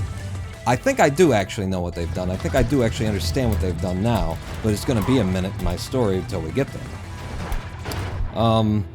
So yeah, they've set up Odin so that the moment that you actually do, you know, owe them something, then it's been deleted, and you can't pay the bill anymore. Now your account is in termination, which is just, you know, code for, like, what probably is happening. I don't know what's going on in their back end, but what's supposed to go on is that you got a web hosting account that hasn't paid its bill, and it goes past the day. Maybe you give them like 3 days or something like that grace period, but at some point, an archive function runs, and it'll zip up the website and shove it on a hard drive that doesn't get used. That's what you do, and then you're saving, you know, disk space on active systems and that kind of thing. So you set up a system where, you know, it zips it up automatically, puts it on a hard drive, it doesn't really matter, and then it just sits there in case they come back and want to start their service back. That's how you run these kinds of businesses. So where am I actually in the story? I keep trying to explain what's expected. And then I derail myself. So yeah, you go into arrears on their system, it deletes the financial record that the website had of the fact that you owed them money, that they billed you for it and you didn't pay, which means that you can now not pay them without contacting support, as far as I could tell anyway. Maybe there's something you can do, but I'm pretty sure you now have to contact support. You contact support, and then what support's going to do is they're going to unzip the website back off of that back off that crap hard drive that they threw it on, put everything back in place, and then get you back up and running. That's how this is supposed to go. Because we couldn't, like, figure out where to do this, you know, like, because the records of what we owed no longer existed, The whole thing was very confusing, very backwards, and at this point I want to deviate from the story that I'm telling you, because I emailed them to say, you know, this is another layer of you guys being incompetent after. Okay, I'm going to tell you a new story here. Once upon a time, websitesource.com, remember that name and avoid it. So we had a domain name. Okay? And that domain name was related to a business whose competitor was trying to actually, like, legally take they were trying to claim that it's their business, that they're the only ones who are allowed to use this name or sell this stuff, all this kind of shit. That kind of deal, you know? It's like corporate espionage and that kind of thing. All right? WebsiteSource.com was contacted by the competitor of my client's business. The competitor of my client's business made a bunch of wild claims about, you know, holding the copyrights to this, that, and the other thing, and blah, blah, blah, blah, blah, and just kind of talked WebsiteSource.com into giving him the authority to take our domains away. WebsiteSource.com tried to give the domains that we own to a competitor because they showed up and they blew hot air in their face for a couple of minutes. Now, if you know anything about DNS, if you know anything about domains and stuff like that, domain names are locked. You can lock a domain name because this is the kind of shit that people try and pull. You know, if somebody gets a hold of the passwords for an account, which if you're using Website Source is very likely because they don't secure passwords, historically anyway. If somebody gets the passwords to your account, then they can steal your domain, transfer it somewhere else, and then it can be almost impossible to get it back from them, even if you've got like a court order. You know, you can move a domain name to a registrar in, you know, a country nobody can actually pronounce, and good luck ever getting the domain back, kind of a thing. So, there are, you know, locks for domains to prevent that kind of thing from happening. Even if they get a hold of the password, you gotta unlock it, and then there's a series of days where there's like a waiting period and shit like that when you unlock it. All of these securities exist around domains. WebsiteSource.com treated our domain names so flippantly as to begin handing them. They initiated the transfer process for our domains without informing us that they were doing this to a competitor because they showed up with some seemingly legal-looking documents which were bullshit. Luckily, I came in and said, "Excuse me, what the fuck do you think you're doing?" And suddenly they woke up and realized, oh, yeah, no, we can't, we're not legally allowed to do that. And then luckily, the transaction had not gotten to the point where the domain had actually transferred to the new registrar. Luckily, because WebsiteSource.com, that's WebsiteSource.com, stay the fuck away from them, had handed our legally, our fucking intellectual property and domain name over to our competitor based on nothing. So that's fun, right? That's still a side note. So, and that's just one thing. That's just one of many things, along with the password deal, that this company has just been absolutely awful. Oh, come on. All right, do it right, Pawn, which is you get a bunch of speed here, you come off this guy, and you go all the way out to here, and then you go straight to the front truck and wait. Right. Give me in. So, I decided, you know what? These guys, we've been with them for 10 years. I've just discovered yet another, like, flaw in how they run their goddamn business with this, you owe $0.00 thing, even though we're past due on a bill, because your system deletes the bill after it's gone past due. What is the system for then, you fucking idiots? Yeah. Yeah. Yeah, that was close. I'm gonna lay into him a little bit. So, I start talking to him about that thing, and telling him, yeah, you know, this ain't right, that wasn't right. And what I'm doing is basically giving them an opportunity to, at this point, you know, we haven't paid the bill yet for this year, and what I have had happen in the past is web providers who have done me wrong, have offered me, who have given me like an entire year's worth of service. They've given me at least some kind of, here, since we screwed up on you, what we're gonna do is to keep you as a client and ask you to give us a second chance. We're gonna prove that we can do better. We're gonna give you a little bit of, you know, we're gonna give you a couple of months for free. We're gonna give you a year for free, that kind of a thing. I was expecting Website Source might do that. They instead went into, we don't actually run a business, we're defensive teenagers. You know, I got that response. The response of a defensive teenager who's trying to, you know, ignore the parts of it where you've really got them to rights, dead to rights, you know, like the passwords that are stored encrypted as opposed to salted and hashed, that kind of thing. And then just pick at the parts where maybe they can have an argument. They're still completely wrong. But, you know, that's the kind of thing you get from a teenager, right? So I got that from the business websitesource.com instead. We ended up paying the bill. And then when we went to get it back online, they said that, you know, everything should be exactly the way that you left it. No problems, we'll see you later. In fact,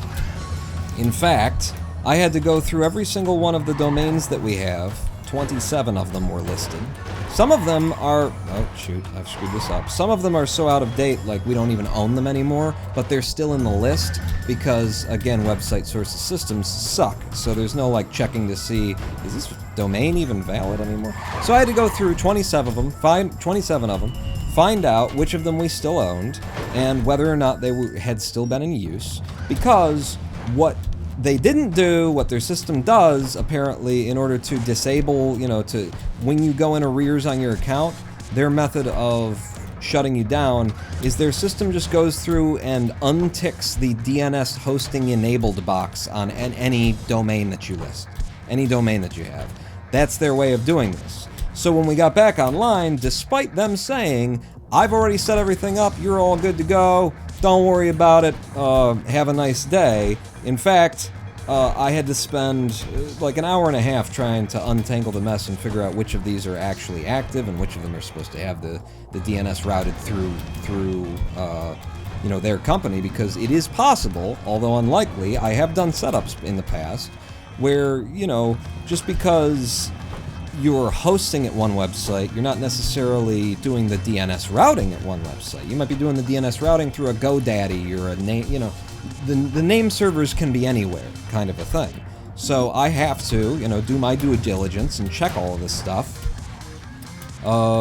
before I just go flipping everything on and praying that things are fine. So I do. And then come to find out, this is websitesource.com we're talking about, by the way. Websitesource.com. Remember the name. And run for the fucking hills if you hear it anywhere else. This is one of the hard ones that you kinda gotta pay attention to.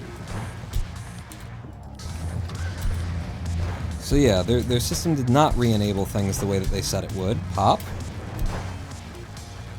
That's one way of doing it, just, yeah, do that. We're through.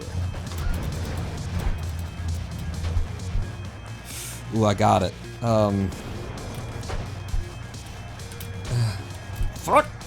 I got it, though. That should be gold. Set coming in. The final chapter of our little story here is that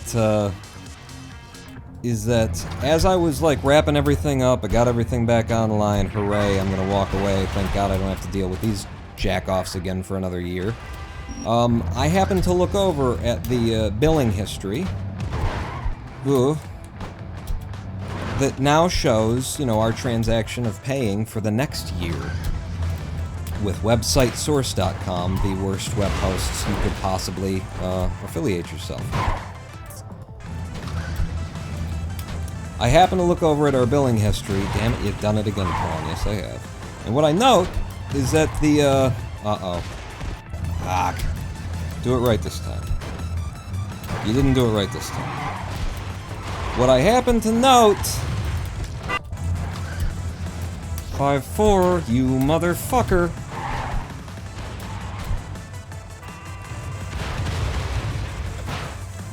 Walk it in.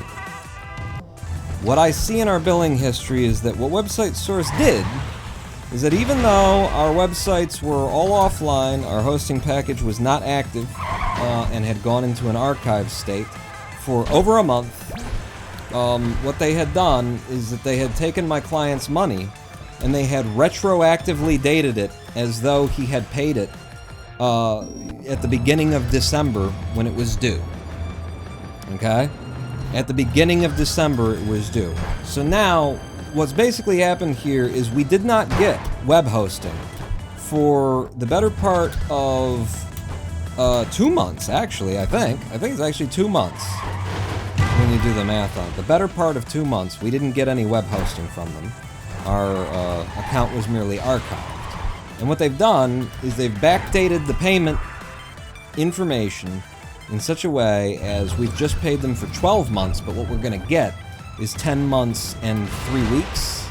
So I guess not 2 months. Not 2 months that I thought. Oh, that's got to be gold right there, 8.9. So yeah, the thing that, you know, every other web provider I've ever been with does is they store your files for free in an archived state in the hopes that you'll come back and use them and want your files back. You know, and then they eventually throw them away. You know, 4 to 6 months later, these companies usually throw them away. This company decided that what would be a good business practice that would make their customers really feel like they're appreciated is if you come back to them after having lapsed, they're actually going to charge you more for less than they used to. Right? We just paid a year's worth of costs, damn it, a year's worth of costs for 10 months, 3 weeks worth of service because they decided to retroactively bill us that way. And when I brought this up to them and said, what the hell do you think you're doing? They said, well, your files were stored on our server the whole time, so yes, we have billed it, that's how we bill it. And I said, I actually didn't say anything because at that point I would have just, you know, cussed them out for an hour and a half. In fact, I did start to write the email where I was going to cuss them out for an hour and a half, but I managed to stop myself because I'm not the client, I'm the web admin. But yeah, so their policy, Website Source's policy, is that if you've been a loyal customer of theirs and you lapse because a credit card goes off, and what occurred to me at that point was, oh, I get it. It all makes sense now. Why the Odin system would be set up to delete the record of an old bill. Oh, this is the scam they run. This is exactly what they want to happen. They delete the old bill, huh? So that then they can regenerate the bill when you come back and say, what's going on with my website? Why is it down? And then by regenerating it back then and having you pay it now, they literally get you to pay for time on their servers that you never got on their servers because your websites were offline. It's intentional. It's them robbing you. That's the reason they've set it up this way, that no one would ever set this thing up. And incidentally, this is apparently how capitalism works. You know, you've got to provide the best service at the best price, or else you're just not going to survive in capitalism. You've got to be competitive. The way that WebsiteSource.com, Website Source, is competitive in the marketplace is that while other companies will like give you a phone call if there's any kind of a billing issue, and while other companies will store your files for free for several months, just you know, on the hope that you'll come back and use them again, the way that Website Source competes in this marketplace is to literally charge their oldest, most loyal customers more for less if at any point their account should come into a momentary lapse. This is the way that we haven't done it, and I finally got that right. Rant for PB, Paul. It usually does go that way, but I doubt this is a PB, right? Are we on green time? There's no way we're on green time. We're on green time! How the hell are we on green time? This didn't feel like a... That'd be great. I would love it if my PB had me shouting about WebsiteSource.com being the worst... Oh, God, what have you done? Well, I just screwed this up. timing of this level is going to be all out of whack for me now. Being the worst web host provider you could possibly be with, and it's very likely that your password will be stolen. If you continue to, you know, if you sign up with or continue to be a client of websitesource.com. That's where I'm coming from on this issue. I'm going to slow down a little bit here and just walk it in, because I didn't have the right, I didn't land the right trucks or have the right pace there. Okay, looking good ahead. Yeah, let's try and get this one with speed. Ah, okay, let's just walk this one in like noobs. I didn't land the truck I needed to land. Fuck me! Oh my god, after all that work, and I land off the left of it. I have been doing that so much since we came back. You know, we're still de-rusting. So we came back, like, these landings from a height, they've always been a little bit difficult, but you get used to them. This is, the landing part is definitely, my Achilles heel is coming down from a big height and trying to land on it. That's why usually if I have the option, I don't have the option there, but usually I will actually use my, the mouse cursor. You know, I'll use those little dots in the middle as a target reticule for those big drops. But yeah, one more time, websitesource.com. Visit today just to remember what the website looks like, and if you accidentally ever find yourself on it again, you know, run, no, leave. If they invent something called like an anti-bookmark, go for it, get it in there. You know, maybe you want to change the settings of your browser so that, you know, you're not allowed to visit websitesource.com. Or at least not allowed to, you know, put credit card information in and become a customer of theirs. Oh my fucking god. They've been so horrible. In every way. In every way. Incompetence. Insecurity. Disrespect for, you know, customers. Handing our fucking domain over to somebody, you know, to a business competitor who comes around, blows some hot air, and you just hand the domain over. You start the process of just, well, I guess it's yours now. What? Why would you think that? What? How many years do you have to be in the business before you realize how, like, computer security works and has been set up? And apparently it's more than they've been in business so far. There you go, get your feet down. Okay, I gotta keep tapping against the... The front end of them, there's nothing I could do about that. The front end just blew up out of nowhere. That was awesome! Oh my god, I just went through the hole in those columns. I jumped up in midair and I went through that column. Through that hole in the column. I wasn't trying to. It just happened to be in that position. Okay, let me out of this level, please. I told you this level is luck in noAbility. If you're not doing you know, pause skips, which we're doing this noAbility, no pause skip category, then there's not a lot you can do. Oh crap. All skill, no luck. All skill, no luck. All skill, no luck. All skill, no luck. All skill, no luck. All skill, no luck. Jesus, I almost missed it. I was supposed to do the safety method there, and I just didn't, did I? Well, we've lost all the green time, again. But we are still green. We're technically... Alright, I shouldn't have said that aloud, because we're probably not now. Let's do this. Boom. Yeah, we can still PB here. This is still a viable... Damn it. This is still... I need to stop saying the positive things. When I'm sitting here complaining about the incompetence of capitalists, we make it work.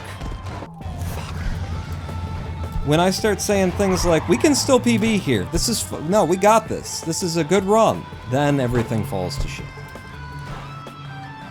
Thank you, do it right this time. Yeah. There's still some big time saves ahead. I don't know if there are built, I'm just... Stop saying positive things, fun. We just established that it doesn't work out for you. Yeah! Yeah, okay, we made it. I mean, I'm draining time by not doing it well.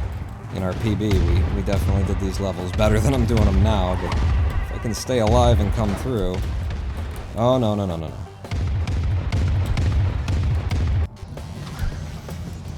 Pop, pop. And pop. Alright, we'll try this. We'll try this. Somebody... Fuck. Well, it doesn't matter now, but we'll still do it. Somebody mentioned that I can do this at the end without touching the last truck, which is true.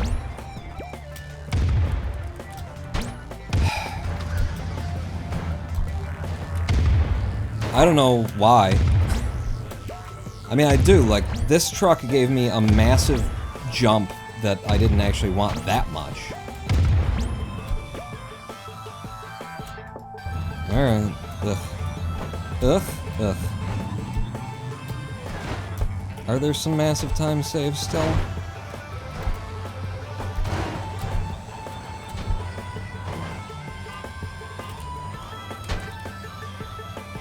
Okay, these guys made it. I don't think I can get to them! That's the end. We've lost the entire run at this point. I'm just gonna reset. There's no coming back from that. 2-3 worlds in a row in level 8 that give you that kind of RNG. And I wasn't running particularly well either. I haven't been drinking anything. I can get this run back on track. How about that Comcast? Oh, did we lose? Did the stream go down for a minute? Oh shoot. Okay, Lava Lamp was definitely interested in my web hosts suck thing, right? Just leave the password field blank. Who would ever think to try that? At website source, probably nobody. Let's see. AWS Light Sail VPS start at $3.50 a month. It's cheap. I mean, there's so many better options nowadays. 10 years ago.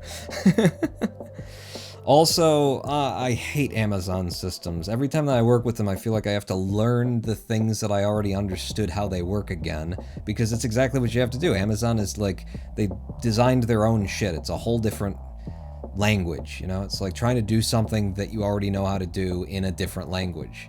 I think I've figured most of it out at this point, so it probably wouldn't be that big of a problem, but it was nothing that I enjoyed.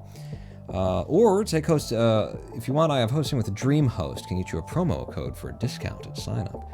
Send it along, maybe I'll use it, you know, throw it at me on the Discord server, because, I might just, why do you continue business with them? It's, the way that you continue doing business with someone who is obviously incompetent always comes down to the amount of time and labor and effort in order to, you know, transfer to someone who isn't incompetent. And then, do you know of anyone who isn't incompetent? You know, are we going to be moving to a better place? But mainly, it comes down to when I imagine moving the multiple websites from one host to another, and then trying to track down and figure out the, you know, DNS linkages and stuff. Now, because I just had to do all this stuff with Website Source, the worst host in the world, I feel very comfortable that I could move it over and it would be like, you know, 4 hours of work or something like that, maybe less, you know, at max, I would think, maybe 4 hours of work. And that when I was done, I would be sure that all of the domains and registrars and name servers and everything were pointed at the right places. So I'm in a better place now, to where I'm actually willing to do it. But, you know, I'd also have to bill the client for that. So, which would be fine by me, obviously, you know. But, you know, it's also ultimately not my decision. But I think on my recommendation, we could move at this point. Yeah. But the only reason we hadn't until now is because it's not just copying files off the FTP server and putting them somewhere else. It can be, but it isn't in this case necessarily. DreamHost is good old-fashioned shared hosting. I have them on a 10-year billing plan. They also have virtual private server, too. I remember when websites would sometimes not properly wrap their password fields inside of a string, and you could literally write code into the password fields to bypass security. We've at least gotten better since those days. Not at website source.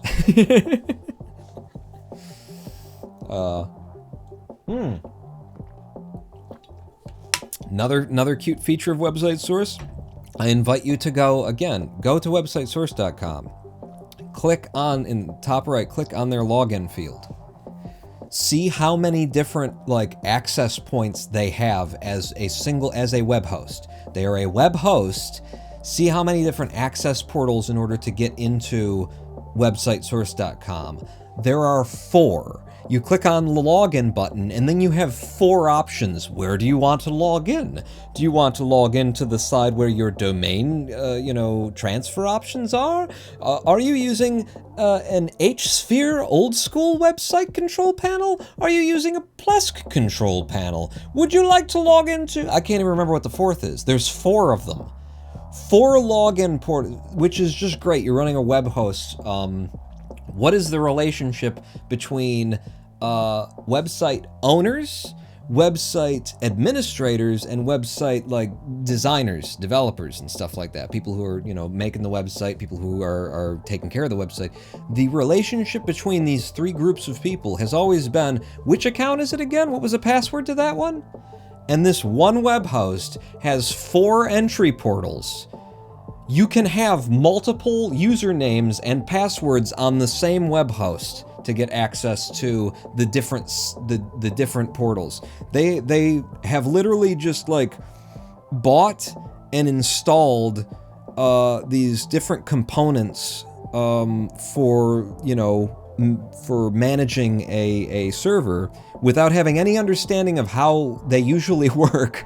And without having any interest in trying to marry them together so that their users don't have to hold on to a fucking logbook with 15 pages in it to figure out which password, which site, which... Now, if I do want to enable the DNS host settings, do I go over to the domain settings thing where it's just domains? No, I log into the Plesk control panel. Why would I go to Plesk for the domain settings? Oh, because Odin has some of the domain settings in it, but then the other domain settings are in this other section. It's absolutely fucking, it's I get the feeling that a 14-year-old in California with their dad's money started this business, and kind of never improved it.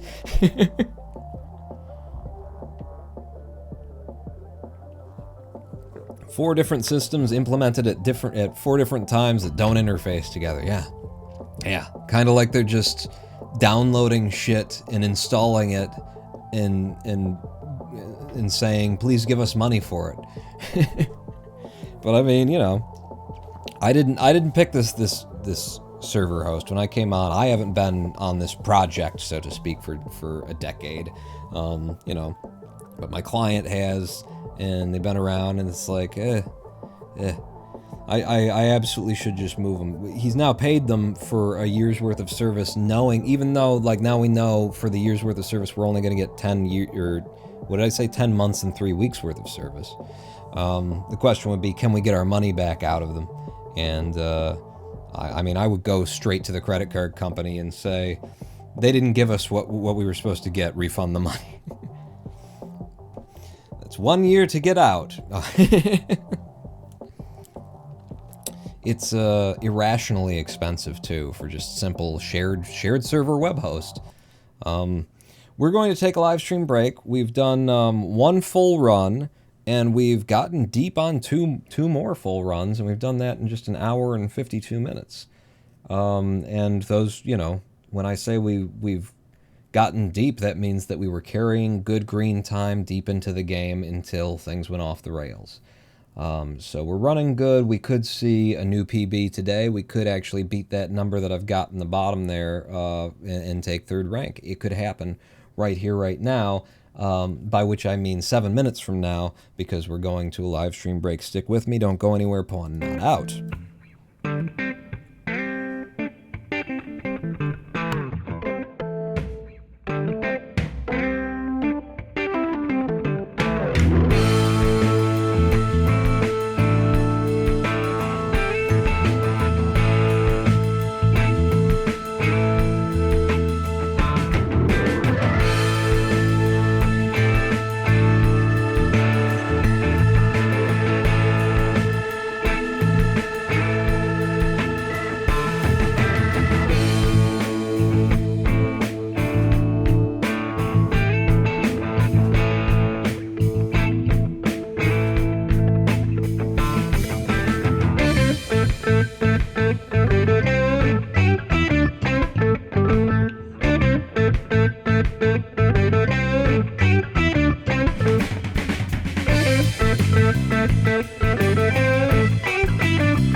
Please listen carefully.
Hello, I am the Ronin Pawn, and welcome back to twitch.tv/Ronin Pawn live stream on twitch.tv/Ronin Pawn. I thought maybe before we get back to the Clustertruck speedrunning, we could do an unboxing. Who's interested in a little unboxing action, huh?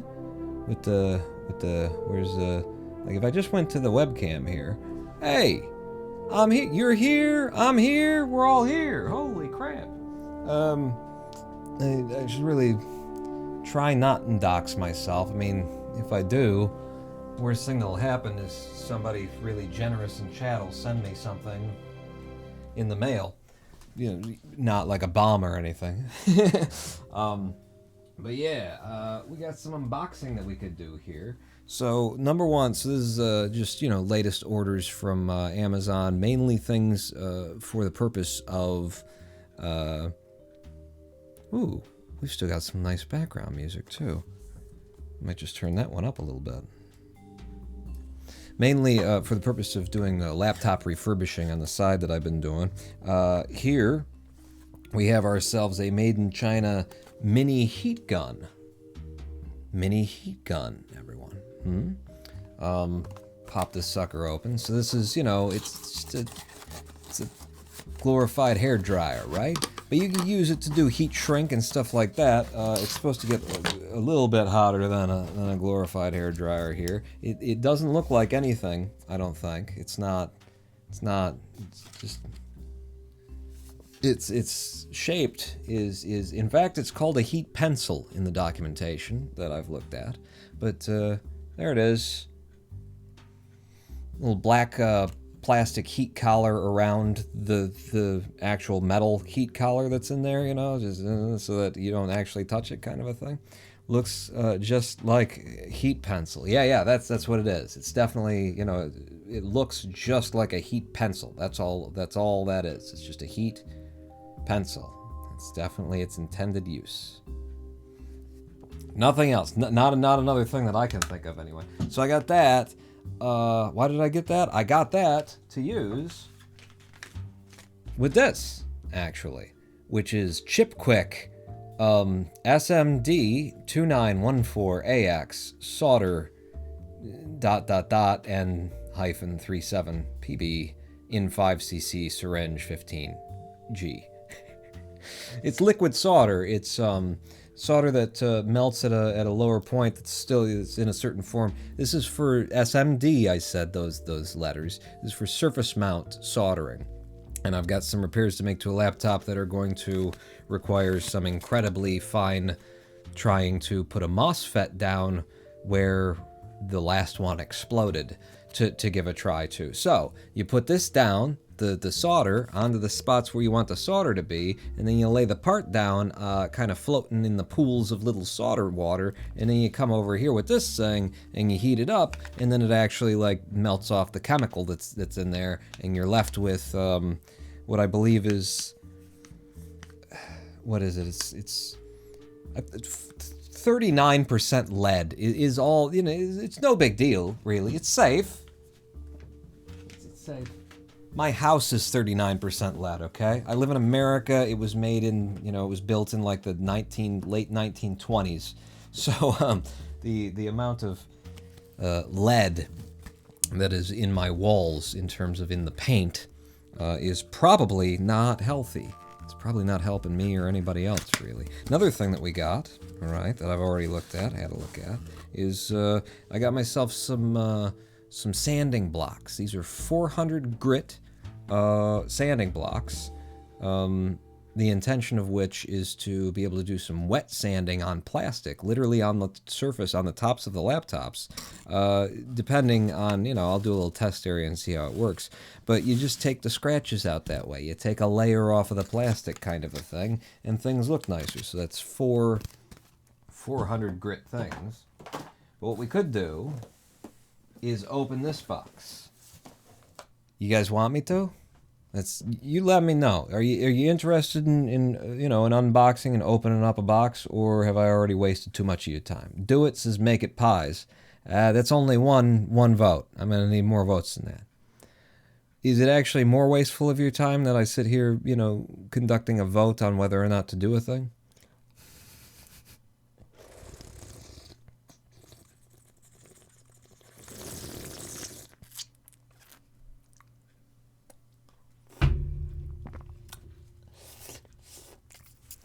I might need a spoon for this one. Sure? Alright. We'll give it a go then. I'm just gonna try and keep it a little off camera in case there's any identifying information over here. But I'll pop it open. You can hear me opening it. That's the same satisfaction as actually watching it being opened, isn't it?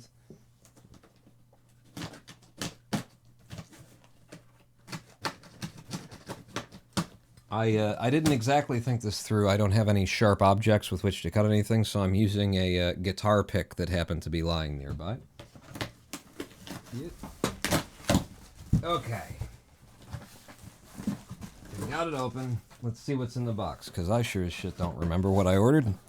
Number one.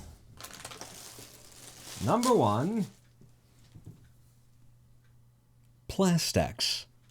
Plastex, ladies and gentlemen. So Plastex is a clear plastic cleaner and polish, removes cloudiness, yellowing, oxidation, and fine scratches. Great for headlights. This is, again, for cleaning up. Hello. Cleaning up, you know, the scratches and marks and things that make a laptop look a lot shittier and a lot older than even it is. Like these laptops that I'm working on are 2021, you know, 11th gen CPU units, mostly, entirely. So yeah, little Plastex on there has a chance, again, gonna test a little corner and see how it does first, but has a chance of kind of melting some of the plastic and just making things look nicer. So that's another option for improving the visuals of an item. Number two, there is something in this bag. It is a mystery, and I am not going to tell you what's in this bag until the end. It's exciting. It's exciting. Put your guesses in chat. Oh, shit. Put your guesses in chat now as to what you think might be in this bag later, and whoever's closest without going over. What else we got? Oh, hello. I have gay batteries.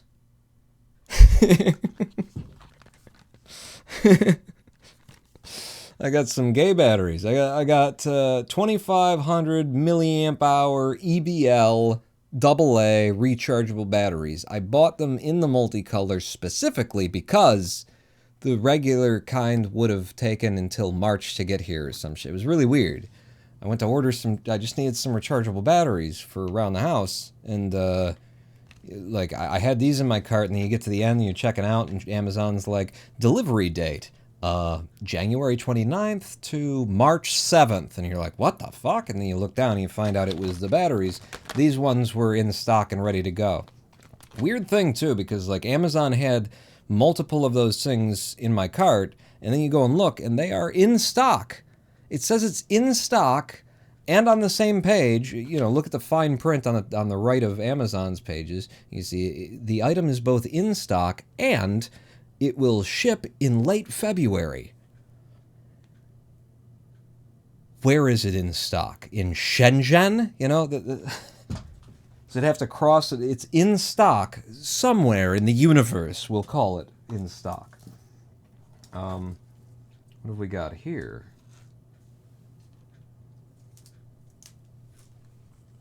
Oh, we got a little box. I actually do know what's in here. I don't think I can open them. I don't think I would want to try. It says on it, it says SMD capacitor assorted kit. So it's capacitors, it's surface mount capacitors, which are, you know, not quite microscopic, but they're very small. And it'll be in here in like a series of bags or something like that, I presume, and they're kind of things. And that's also for the laptop whose motherboard had a minor explosion, and I'm going to have to try and replace a MOSFET and maybe a capacitor, so I got some of those around as well. Made in China yet again. Yes, it's the theme of tonight's unboxing. Shit made in China that is a heat pencil. And nothing else. And nothing else.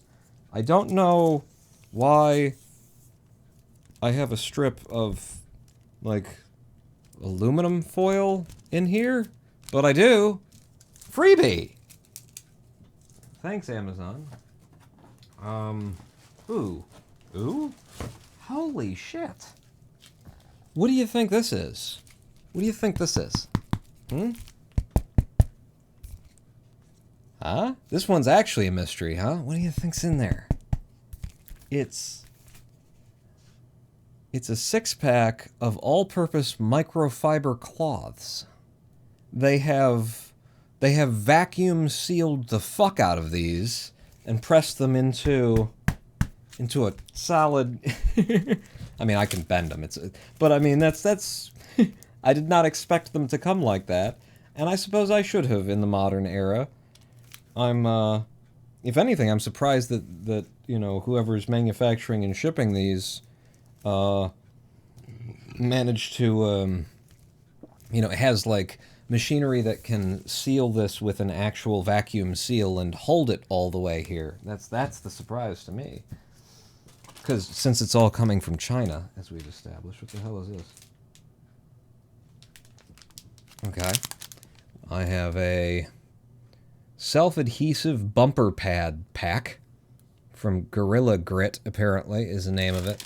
And what we're talking about there is just a bunch of stick-on... There you go. Little stick-on, like, black rubber foot kind of things, you know? You need a rubber foot on the bottom of something? That's kind of what we're talking about here. Yeah, here we go. Ooh. So the reason why I purchased these, and they're not all this shape, it's like a bunch of different, it should be a variety pack. But the reason I purchased these was because something that happens on laptops, and it's happened on one of the ones that I've got downstairs, is that there are imperfections now. Here's a different shape. There are imperfections now in the screen of this laptop. Why? Because you close the laptop and then the screen is just slightly above the keys, and then if there's any dust or dirt or anything that's on the keys when you close it, well, it kind of leaves a mark in the screen because it got crushed there. Also, if you know you're putting a little bit of pressure on the screen wherever, or on the laptop from one side to the other, then you're pushing the screen into the keys, and on certain laptops, I believe it's on the Dell, that creates a line of wear and tear that you can kind of see where there's a lot of, it's beat up a little bit. So I have already, and I'm going to try again to do even better, kind of repaired the screen and filled those holes a little bit, just to make it look nicer. It's perfectly usable. But so you get some little bumpers like this, and maybe you cut them in half, that kind of a thing, and you stick them at either side of the keyboard on the laptop, and so whenever you close the laptop's lid, it can still latch, if you do it right, you know, at the right height, it can still latch, but it's going to have something there that if pressure is put down on it, it's going to maintain some gap between the keyboard and the screen and stop leaving marks on your screen and doing permanent damage to your LCD. What else we got in here? If you thought that that we were done with batteries, and you were wrong. We're just done with the gay batteries. These are pretty boringly straight, to be honest with you. I would have liked every battery in the house to become, you know, rechargeable. I really would have. We don't live in that world. Do you know what, like, a rechargeable C battery costs? And we needed, I think, 10 of them? I think I've got 12 here, but I think we needed 10 of them for these cute little candle, LED flickering candle lights that that Lady Pawn picked up. So yeah, these are the regular kind. Now, if these lights are, I just assume that they're LED. I've looked at them and I can't take them apart. They're like welded shut kind of thing, plastic weld. But if they are LEDs in there, then 2 C batteries for each single LED is going to be, it's going to last a long fucking time. You know, it's going to be giving it 3 volts with a pretty goddamn deep watt hour kind of thing. I think the average C battery in terms of like amp hours, it's better than rechargeable. I feel like they get up toward 10,000 or something like that on an alkaline C battery. So they're going to last a good long time, and then I'll be contributing to the pollution on the planet. We, of course, save all of our batteries. We just have no idea where we're ever going to take them. We're in Detroit. We've got multiple recycling points for that kind of thing, but it's kind of like you got to plan a whole day around it. You know, it's a trip to go out to the recycling warehouse and interact with like a bunch of kids, usually volunteers that are helping out down there. The last thing in my box, before I reveal what's been in this bag all along, huh? You got your guesses in? The last thing that we've got in the box here is a roll of tape. It's a roll of tape, but it's a roll of copper tape. Yes. So this is actually, you know, double-sided sticky, or it's one-sided sticky, but it's both sides. It's a roll of copper is what it is. It's a thin film of copper with some sticky on one side. And if you have, for example, a laptop that had a minor explosion involving a MOSFET and a capacitor, and perhaps the motherboard itself was damaged, and you're not quite sure if the copper, you know, plating substrate for the motherboard is actually still intact, then you might want to have some copper tape around so that you can, you know, repair the motherboard before you even start trying to make the repair on the MOSFET and then the tiny little capacitor that's got to go next to it. That brings us to the end of the box and the end of this section, and now I will reveal what has been in this bag. Oh, shit. What has been in this bag all along. Yeah. Okay? See who won. Truck nuts, says Dank Dog. Truck nuts. I really don't want to... all of my life, I have been taking something like this and just... You know, you put it between the canines kind of a thing, you do that, and then you get that little rip started there. And, post-COVID, I just don't feel comfortable putting plastic bags of Chinese origin. I didn't even realize that. Chinese origin. You know, you know, that came to me direct from Wuhan. No, I just don't feel comfortable with the things that come out of the mail that, you know, somebody else handled and whatnot. And I know it's very unlikely. It's the least likely form of transmission, that it usually has to be air and you're breathing and all that kind of stuff. But, you know, it made us all think, didn't it? And now when I pick up a box or something and I feel that, that thing in my hand, the cardboard in my hand, I can't help but think of all of the people whose hands touched this box on its way to me. But yeah, these are finger cots. Who got it? Who got it right? Chinese condoms, says Onkeel One. You're the winner. Finger cots. My nails are so long right now. I need to... I mean, they're not so long, but they're longer than I would usually have them. So I don't know if I can actually, you know, use the damn finger cot here. It would go on like this.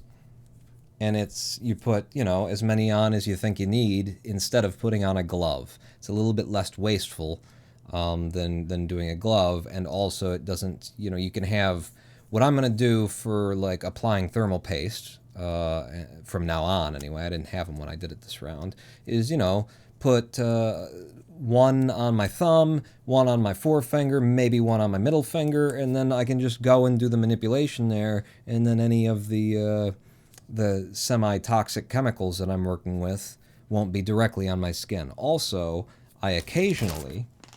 I've got a really cool setup for my printer ink, where I don't have to buy any printer cartridges anymore.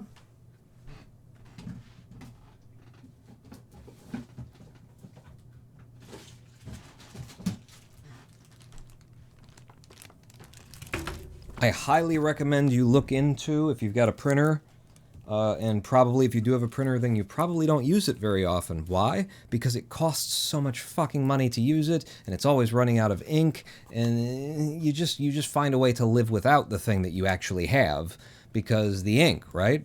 Well, go online and look into bchtechnologies.com. bchtechnologies.com is who sent me this, and this is just part of the deal here. So number one, we've got the printer ink. Okay. Yeah. I've got 3 blacks in there, 3 black inks, and then you've got cyan, magenta, and go fuck yourself or whatever. But the colors that I need for my printer are all in here.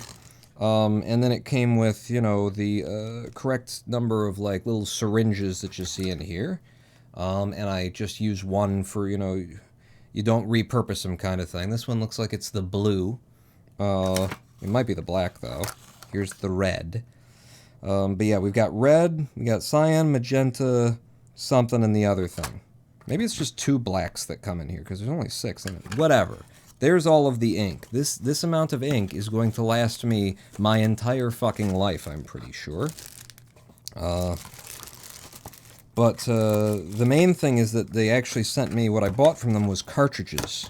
These cartridges that come with brand new sponges. All that you know, your printer's ink comes down to in this kind of, you know, inkjet printer is there's a sponge in there.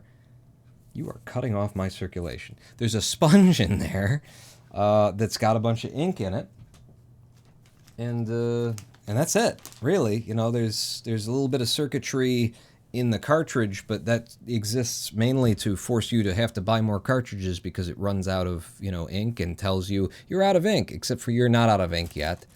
There's still more ink in there, but it's telling you that you're out of ink, and now you have to go buy a new one because it's disabled it sometimes, that kind of a thing. So what was really important for this system was the cartridges that are currently in the printer, but also there's this little holster with some latex pads like this.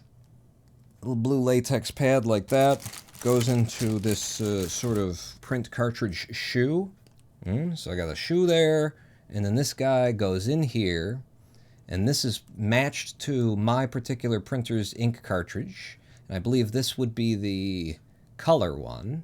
And now that I've got that in there, you can put the cartridge on there after you've refilled it with ink. You've pumped some ink into it of the correct color, and then you get this guy out, and you shove it up the ass of the silicone footer in there. Well, you've got the ink cartridge snapped into this part, and then you suck a little bit of the ink out, and that gets everything, like, you know, it draws the ink out of the sponge into the thing and makes it so that it's primed and ready to go, so when it goes to shoot ink, there won't be any you know, it'll actually come out, is the concept there.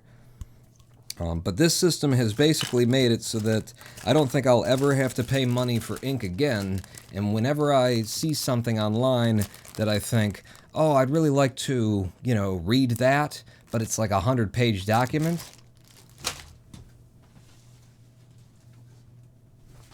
I just fucking print it. I just fucking print it and staple it together, front and back. Huh? I want to read that, but it's going to be kind of, you know, I don't want to sit here staring at a computer reading a PDF, and I want to read it, you know, off and on in time and stuff like that. So this is actually a 40-something page document, it looks like. 43, 44-page document. And front and back, that's like 16 pieces of paper. Now, usually it does take me another 16 pieces of paper to get the printing working correctly. I got a lot of scrap paper, basically. But I now have my own personal copy of the U.S. federal government Congressional Budget Office's analysis on the trends in the distribution of family wealth from 1989 to 2019. And this is a page-turner. Let me read you just at a glance here. On the back of the cover, at a glance, here's an interesting fact. Over the 30-year period, the median wealth of families in higher income groups, families with more education, and older families rose faster than that of families with less income, families with less education, and younger families. The median wealth of white families exceeded that of families in other racial and ethnic groups by considerable amounts throughout the period. The median wealth of every cohort born since 1950 was less than the preceding cohort's median wealth when that cohort was the same age. If you're an American citizen, when you are 30 years old, you will have less wealth than your father had when he was 30 years old, and he had less wealth than his mother had when she was 30 years old, who had less wealth than her mother had when she was 30 years old. That's what this is saying. Since 1950, the family wealth of the average American citizen in every cohort, as they call it, has reduced for every generation. That's on the back of the cover, is that little factoid. This is a good read. This will let you know where you live if you live in America, and if you don't live in America, it'll make you fucking thankful that you don't, won't it? Let's do some more Clustertruck. Let's play some Clustertruck, shall we? Where is it, by the way? I found it. The capacity rating of those batteries is from nominal voltage until they are discharged to 0.8 volts. So 2 in series will start at 3.2 volts and drop to 1.6, enough for a red LED but not green or blue or white. You can get enough voltage to run any color LED from them by making a simple Joule Thief circuit. Oh, I've seen the Joule Thief before, Lava Lamp. This device, these little candles have some kind of little circuitry going on. It can't be much. It's got to be like sleeved. It's not even on a PCB kind of thing. But these little candle things, they've at least got something in them that will do the you can set them so that they're on for 4 hours and then they'll be off for 20 hours, or that they're on for 8 hours and then they'll be off for 16 hours and then come on again. So it's got at least something like that going on in it to save a little bit of current.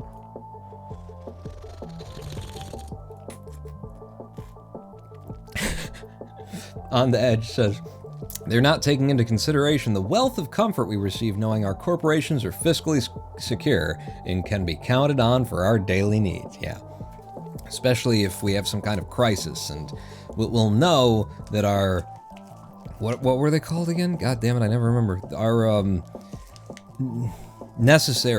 most important workers, the workers who are on the front lines, the workers, will know that they'll be paid, for putting their lives on the line, being in the line of fire. Our essential workers, thank you, Lava, our essential workers will be paid handsomely. They'll be given basically wartime pay for the fact that they are on the front lines at the moment of a global pandemic's being completely...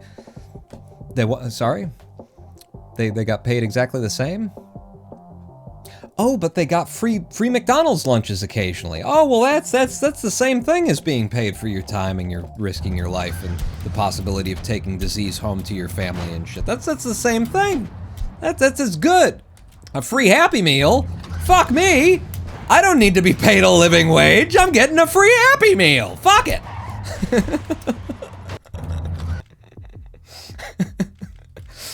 I got myself with that one. Oh my god, is there a Ronald McDonald toy in there? Oh, Jesus Christ, who needs fucking healthcare or, a retirement plan or... fucking Hamburglar, man. I got the Hamburglars here. That's all we need. Ankyo one says, my wife was essential worker and got a $10,000 bonus for not missing days of work last year. Gotta love Canada. Lady Pawn and I have talked, and if we can get enough money to where, you gotta be like, kind of upper middle class, I think, to escape America. To be able to convince another country to let you in, right, as someone who was born in America, that's already dangerous. But you gotta be like upper middle class in order to repatriate to another nation. You gotta have the money to be able to move in the first place, but then they don't want you in their country, if they think that it's in any way possible that you might end up needing welfare, social services, and stuff like that, then you're just a loss, So, if there were any world in which I actually, make it up into the middle class at some point in my life, then, Lady Pawn and I have already talked. Canada is the nearest non-American country that we can non-America to in a hurry, and that would be our goal right there, Meet me in Windsor, right? It's right now, I'm on one side of this Detroit River, and if we can just get to the other side, apparently you cross that water, it's magic fucking water. Number one, your chances of being shot, stabbed, or robbed for your money in an alley drop by 6,000%, something like that, right? Immediately, just by crossing that water. It's amazing water, this water. The other thing that happens is that you immediately live, on average, 5 years longer, because now you're in Canada. You're a Canadian citizen, as opposed to an American citizen. In the great nation of my birth, shit, I shouldn't have reset there. In the great nation of my birth, you know, the richest nation on earth, the most powerful, and we got the military, and we're the greatest, and we're gonna make it great again, all that shit. We're about 66th, I think, on the world's, you know, life expectancy ranking. And I'm pretty sure that's like, how many nations are there in the world? Like 180? And we're in the 60s. I mean, that's good. We're in the top third as the richest nation on Earth, but we are a bit behind. And if I can just cross that magic Detroit River water and be on the Windsor River side, suddenly, my odds of not dying at 72 decreased, you know, or significantly. My life expectancy immediately goes up by 5 fucking years for some reason. Ankia 1 says 46, United States 79.11. I have seen multiple different figures, but that's as good as anything. Isn't Canada in the top 10? I believe the last time that I looked, Canada was in the top 10. I think Japan leads the world with life expectancy that's either 85 or almost 85. Cuba, I'm sorry, Canada is 16th on Keel's list. Japan is number 2. Well, then it's got to be a Northern European country. Oh, Hong Kong is number 1. Okay. I thought it was going to be, you know, Denmark, Switzerland. It's going to be Northern European. That was my guess for number 1, if it's not Japan.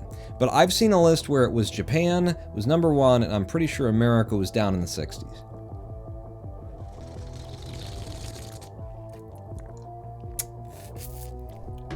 When you realize Cuba lives longer than your country, says Ankia 1. Yeah. Yeah. The horrible dystopian socialist nightmare, as they say on Fox News, of Cuba manages to live apparently 3 years longer than Americans do. And that, again, is a not major body of water. It's not a large amount of water between one shore and the next, and yet, magic water. Fucking magic water again. It's amazing. It's amazing. In Detroit, you cross the river, and you're gonna live... Wait, what is it? You said Canada is 80... Was it 83? Something like that? You're gonna live 4 years longer if you can cross that magic water. If you can't get to Canada, though, and you're in Florida, for example, I believe it's about an hour motorboat ride, and you can be immediately living 3 years longer. So that's good. Australia live much longer, and everything is trying to kill you there.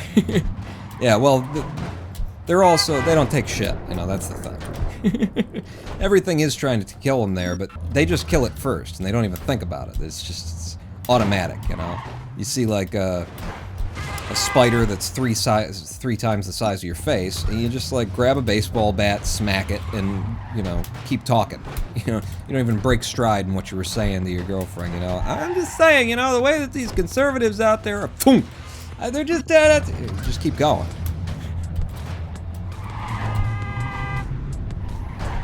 It's Australia, you know? They expect to wake up and there will be like a bug that is also somehow a landmine in their shoe, you know? So it's just they're ready for it. Whatever you think you're gonna bring, oh, damn it. Whatever you think you're gonna bring to Australia that's gonna throw them off, we've seen worse. In our bathrooms, and then had to just, you know, kill it, whatever it was. Fuck, well.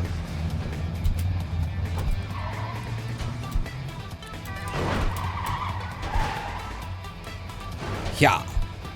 I used to have my very specific method for 2-2, and the fact that, like, coming back to it rusty has made me think this is a good opportunity to stop doing it the way that you used to do it and do it the way that other people do it a safer way. Because I had a very specific way of doing it, and I really liked it, but it was neither the fastest way, nor a particularly safe way. I just liked it. So I'm kind of trying to avoid relearning how I used to do 2-2 or whatever I'm talking about here. What was I talking about? Whoa!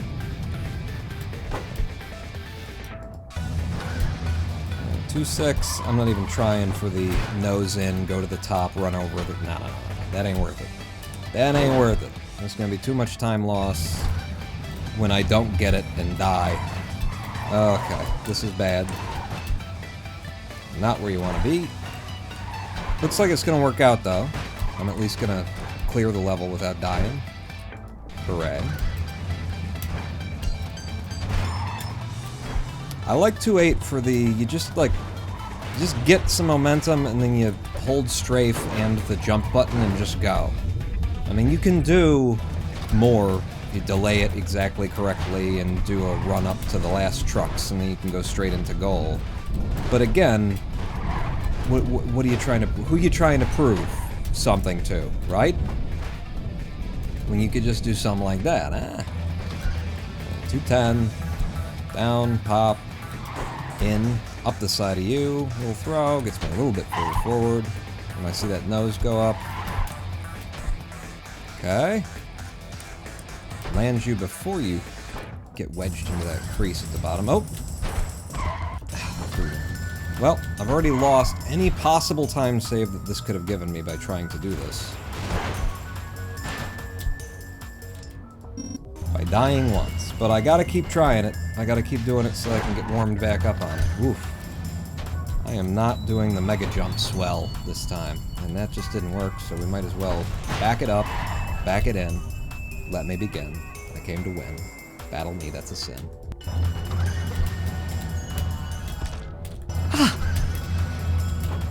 Why am I like 10 milliseconds behind in everything that I'm doing right now? Just press the button. Nah, I think I'll wait until I'm in the object and dead, and then I'll press the button. Uh-oh. It didn't give me a jump off of the side of that, which, I don't know, it's kind of my fault. It's entirely kind of my fault. The jump. See, I'm stuck. I'm on the wrong side of the damn thing. There we go. Damn it. Yeah! Hey, that worked. I didn't think it should have. I did not believe there. We have a ton of time that we can pick up between worlds 4 and 6.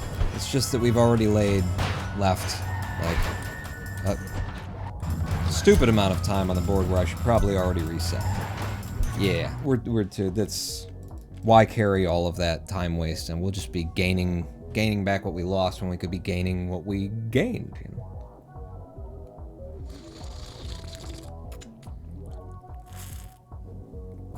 Yeah, I'm gonna need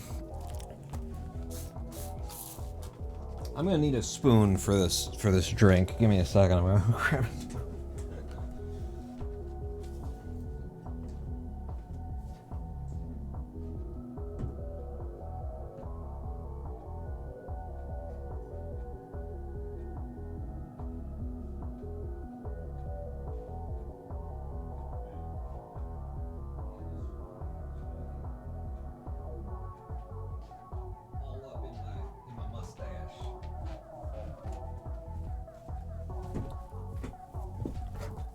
I just wiped my mustache, and there's a lot of pink coming out of my mustache right now. That's what I'm saying.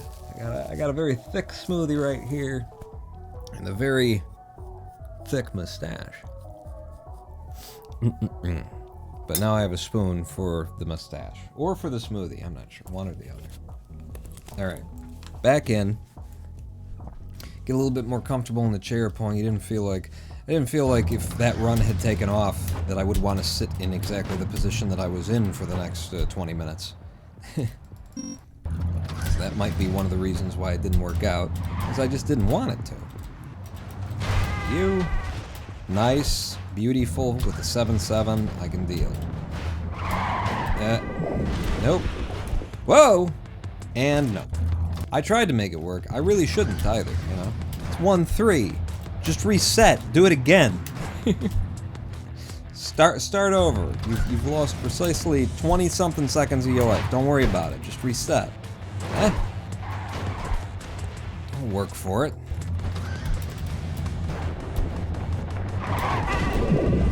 And that didn't quite make it on that one.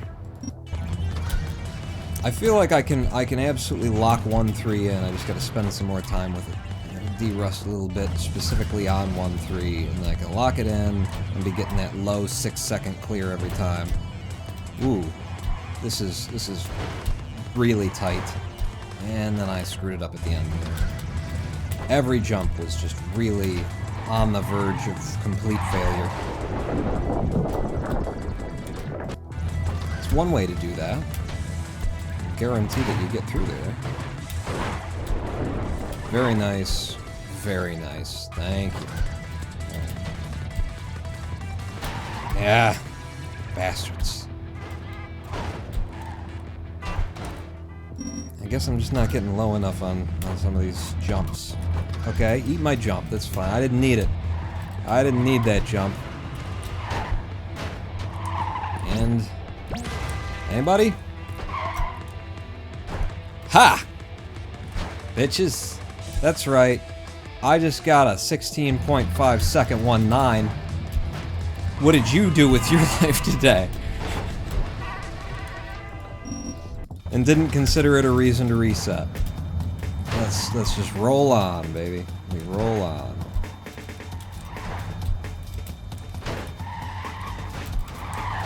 That's really bad. Alright, that I consider a reason to reset. The truck being up on that being pushed by the other ones, that means that I can't carry my speed through when I land on it and go through. There was a chance that I hit it in the right way and it gave me enough, like, loft to get there, which is the only reason why I actually...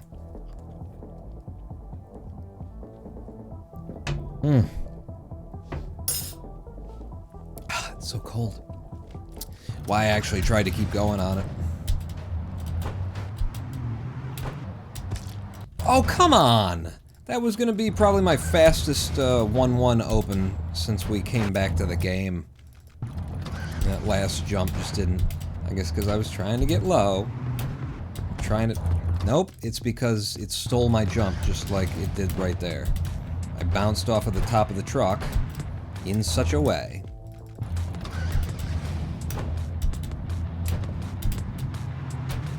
Damn it. Now I'm like pissed off at the level, and so I'm trying to like force it to give me something amazing. Instead of just taking anything sub 7 and carrying on with my life. No, now it's personal. You and me, level 1-1. You're gonna give me like a 5-9 right here, motherfucker. It keeps eating the fucking jump!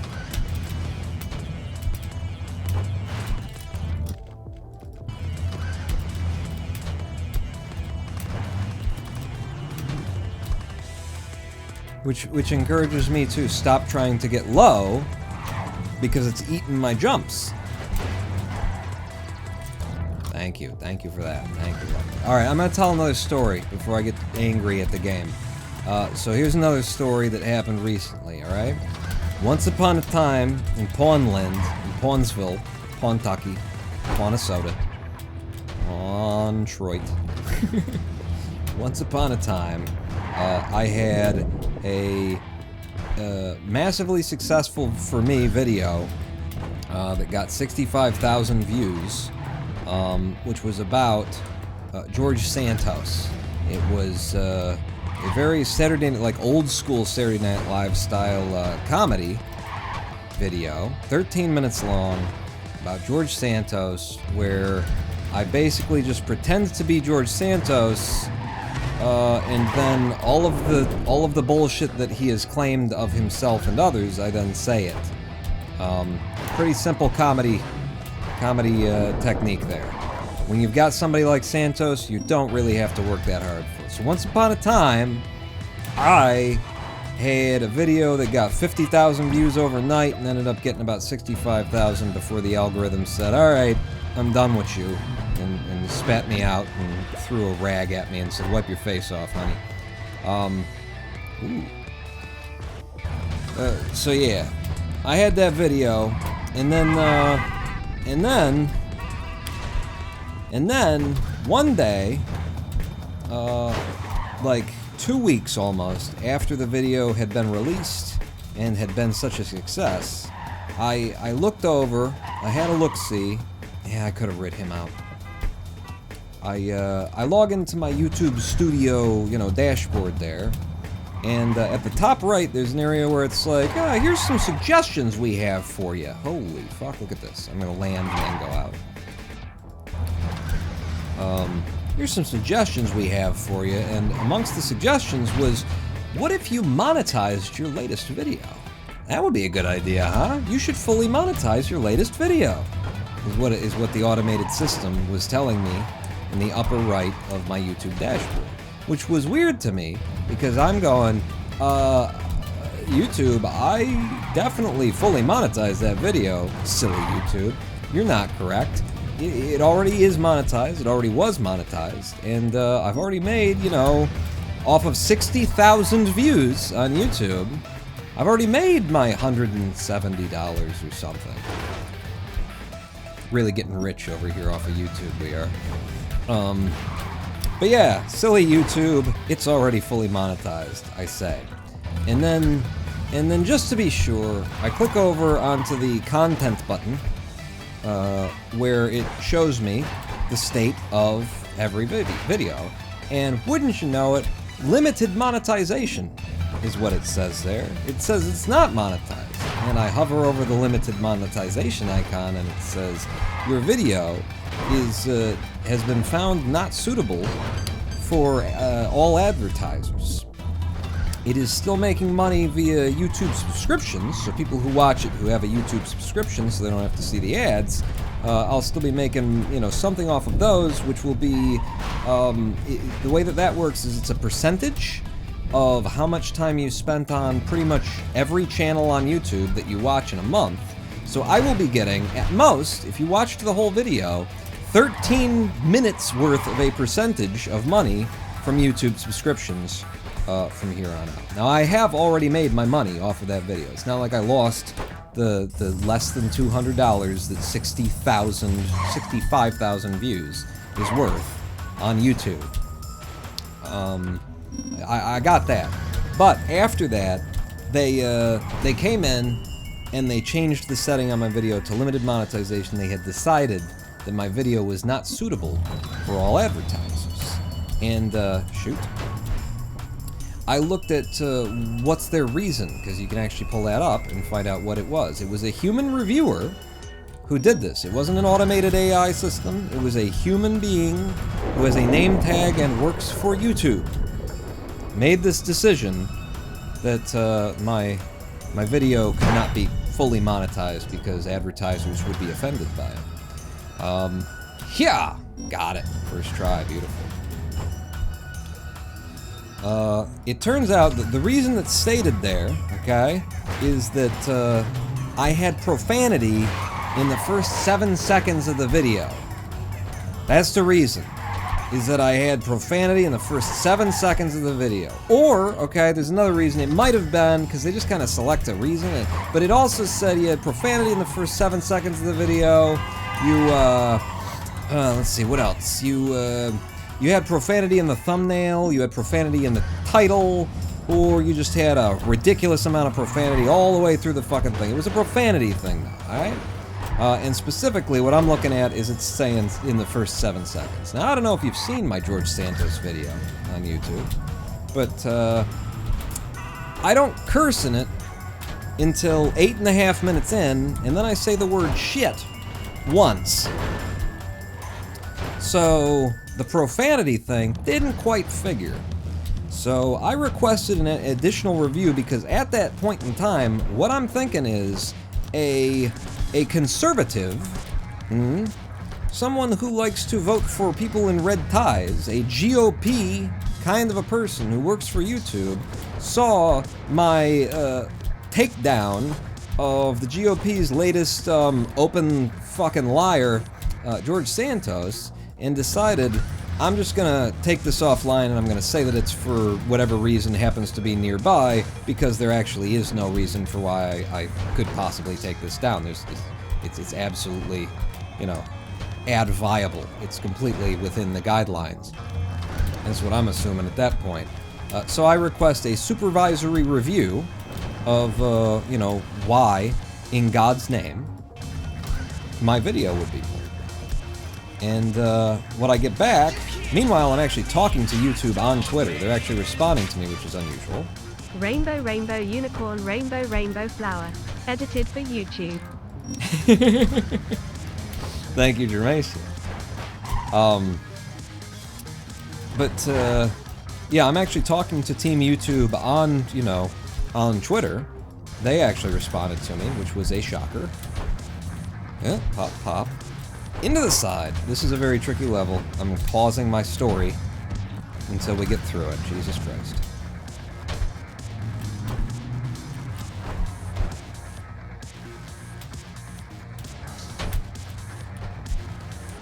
Okay, story back up.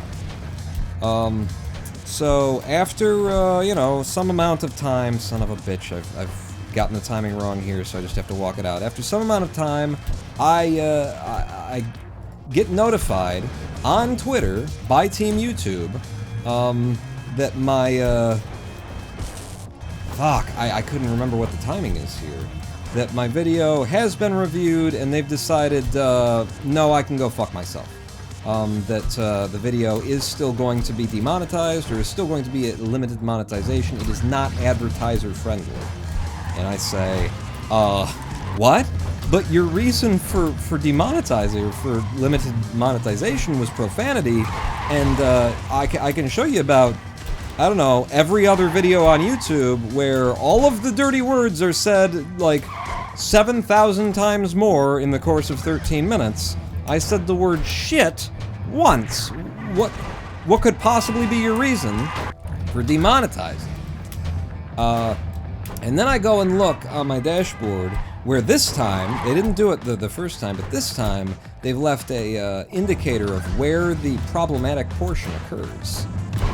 They've left a timestamp for me to go check. And it's 9 minutes and 41 seconds, I believe, into the video. 9 minutes and 41 seconds. Where I have George Santos standing there. George Santos, incidentally, the gay Republican, a gay man who has decided that he is going to be a representative in government in a party that has dedicated itself to abolishing gay rights, to working against anyone who wants to get married who's non-cis, who's transgender, all of that sort of thing. George Santos claims to be a gay man and a Republican who's working against him and his community's own best interests by, you know, serving the Republican Party. Okay? If you haven't seen the video or haven't followed the George Santos thing, he also claims to be a gay man who was recently divorced from his wife. 2019, before he ran for office the first time, about 3 weeks or less before he ran for office, the gay George Santos, the gay Republican George Santos, divorced a woman he was married to. Is this starting to sound like maybe it's not true? Like maybe he isn't gay? He then went on, okay, to, you know, claim sort of gay street cred by saying that he had friends and employees in the horrific Pulse nightclub massacre, where I think over 100 people were shot and about 50, I believe it was 49 in fact, 49 men were killed at the gay nightclub in Orlando, Florida called Pulse. He claimed to have employees and friends there, which he did not have. He did not have. You know, the people he claimed were there were not there.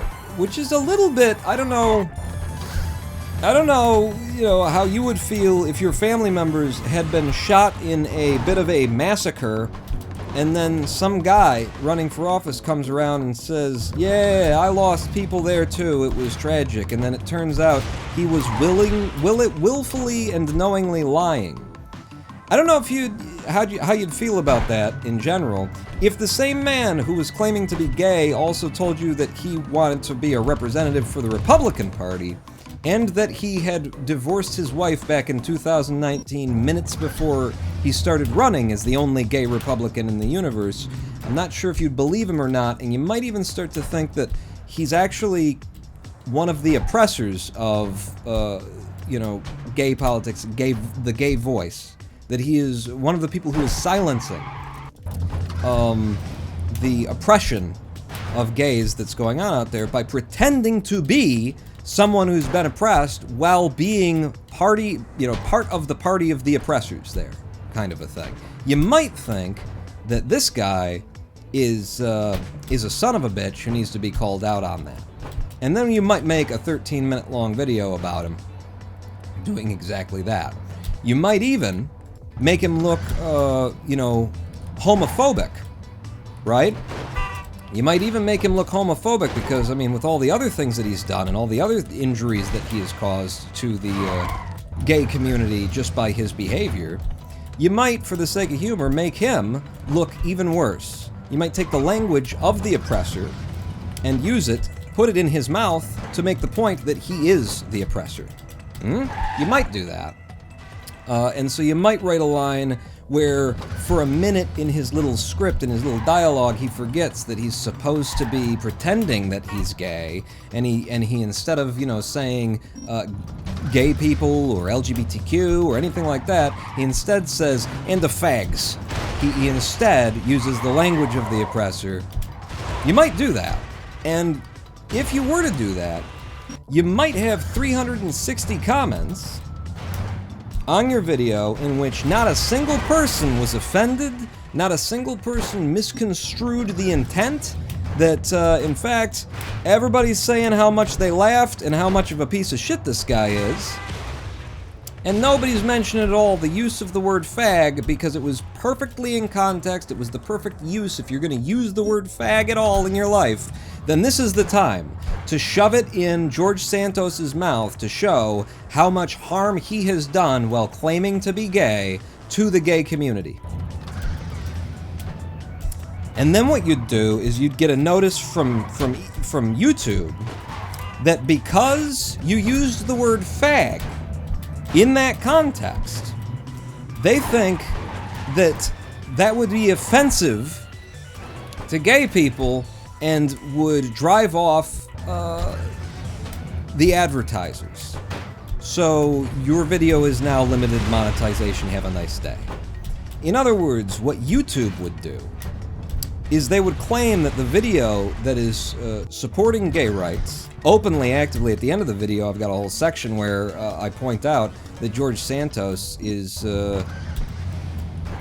what do I do? That he claims that he's a Hispanic, Jewish, Catholic, gay Republican, which means that he wants to be part of a party that is dedicated to deporting Hispanics, removing gay rights, that has a large contingent. I don't say this in the video, but has a large contingent of them that seem to think that there are, I don't know, Jewish space lasers that are controlling our minds and shit like that. At least, you know, Marjorie Taylor Greene, I think her name is. There's some people in the party who land on that side of the conspiratorial, anti-Semitic kind of land there. And George Santos, the Hispanic, Jewish, gay man, has just joined that party in order to serve.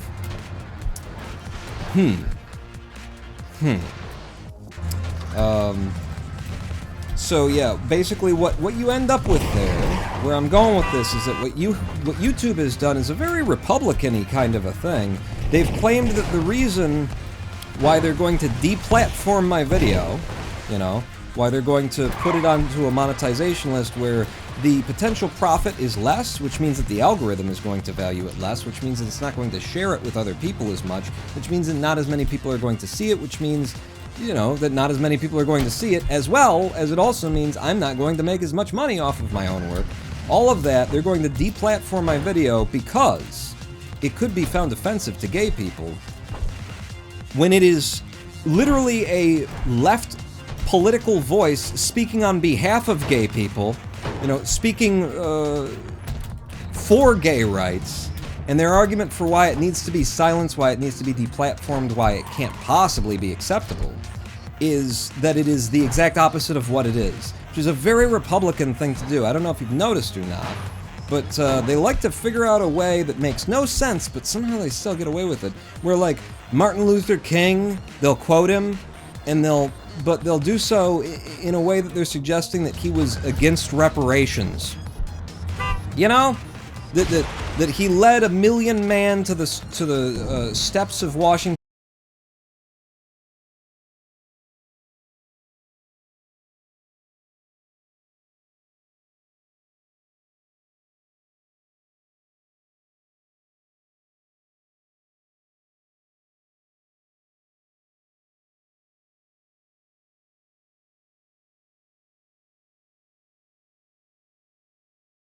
By saying I was there, like these atrocities of humanity that have occurred are fucking Woodstock. You know, like you're claiming to have, oh yeah, I saw Hendrix on the stage over Woodstock Farms. Like you're doing that, but you know, with the Holocaust and you know, mass shootings and a terrorist event that killed 3,000 people. Killed 3,000 people on the day of, by the way. I'm pretty sure, like, we should all find out and start saying killed people. You know, 12,000 people. Because the amount of people who were, whose health was compromised from 2 of the largest buildings in the fucking world collapsing right next to each other and spitting out all of that raw material and all that shit into the air is a few more than 3,000.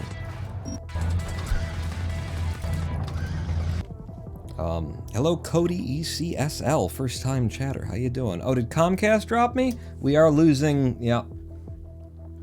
We're having some technical difficulties right now. Bitrate is fluctuating between 500 and 3,000. This live stream brought to you by Comcast, everyone. Brought to you by, you know, the America's #1 provider of inconsistent, overpriced internet and home media. Cutting in and out a bit. We've restabilized, I believe, now.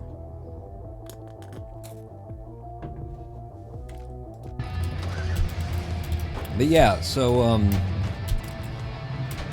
YouTube's reviewers who exist exclusively, maybe not exclusively, but I'm gonna say exclusively. I mean, I don't know what else their job would be. The human reviewers who go through and see when, like, an algorithm returns a, ooh, this word was used. I'm gonna, you know, hand this over, like, I did the, you know, their algorithm does the sort of automated closed captioning, and then it's got a list of all of the words that are used, and if one of those words is on, you know, a ban list, you know, you say something like fags, then it hands it off to a human reviewer, and the purpose of handing it off to a human reviewer would be to see if the context of the use of the word maybe exempts it from being banned. That's the only reason why a human being would have to be involved in there. If the word fag is just going to be banned entirely on YouTube, well then nobody has to ever intervene. You could just put that on a word list and have the fucking algorithm scoop it out and demonetize anything where the word fag appeared. But if you're going to hire human beings and you're going to publish the guidelines for what is advertiser and what isn't friendly, and you're going to say in those guidelines that obviously there are exceptions and exemptions for things like comedy and political satire and the use of a word in order to show past horrible uses of the word kind of a thing. If you're going to admit and acknowledge that there is subtlety and that there are exceptions, and you're going to educate the creators on YouTube that you can use these words so long as you're using them correctly, you know, we're not just banning words over here. We do believe in the concept of the freedom of speech and the free expression of ideas. We're just trying to safely limit things. If you're going to employ people who are going to have a review process over that a second time, there is no situation other than this one where you're gonna see the word fag used on YouTube to refer to homosexuality anyway, and have a reason, you know, and this is exactly the moment that those people are supposed to be employed for, is to look at the context, look at how it is, look at how it's been taken by the audience, and go, okay, this is fine. This is not, you know, this isn't a hate crime. This is someone actually pointing out that maybe George Santos is a hate crime, and it therefore qualifies for, you know, it's political satire, so it's protected. It's political commentary, it's protected. It's, like, the number of ways in which this is supposed to be exactly the thing that you don't mess with are numerous, if I could sit here and think them all out again. And yet, two people who work for YouTube and whose job it is to make these kinds of decisions about context and tone and meaning all day long, two of them looked at the same thing and said no. Said no, this isn't advertiser friendly. We can't do this. We cannot possibly have that. Which I'm pretty sure just means that they've banned the word fag on YouTube. Unless, you know, you are legitimately saying fag as in to mean a loose bundle of sticks that you're carrying at the campsite, or you're asking for a cigarette. That would be... But I'm pretty sure that they've just banned the word fag. They have not banned the word fuck, shit, cunt, as far as I know, pussy, bitch, tits, piss. Of all the words that they, you know, I'm pretty sure all of George Carlin's 7 dirty words, 7? Yeah, are absolutely up and free and clear on YouTube. But apparently the word fag, even when used in the most, like, correct usage that you could possibly have of it, where it's actually supportive of gay rights, is just banned. It's just a word you can't say on the platform. Or at least a word you can't say and still be monetized. And so I went on Twitter and I responded to Team YouTube and told them that I'm pretty sure what YouTube just did is admit, I could have gone for it, I'm gonna wait it, is admit that they don't, that like, what you are saying is that your advertisers are not actually progressive, they're not actually inclusive, and they wouldn't understand context. They're too dumb, they're too daft, they're too dense to comprehend that there can be context here. And so what you've done is you've just banned a video that supports gay rights under the clearly false claim that it actually diminishes gay people. A video that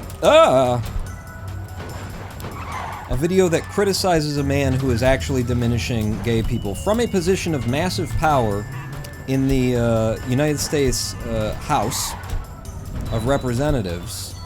I do some criticism of him because he's diminishing gay voices, and because I did, they ban it as though it's doing exactly the opposite of what it's doing. Are you kidding me? I was through! Fuck you! Game. So yeah, that's YouTube for you, and I just want you all to remember that when we come to like the next Pride Day, and YouTube throws a fucking rainbow over its logo like it's done in the past, or just decides to give it the multicolor treatment kind of a thing. I just want you to remember that they actually deplatformed and silenced videos that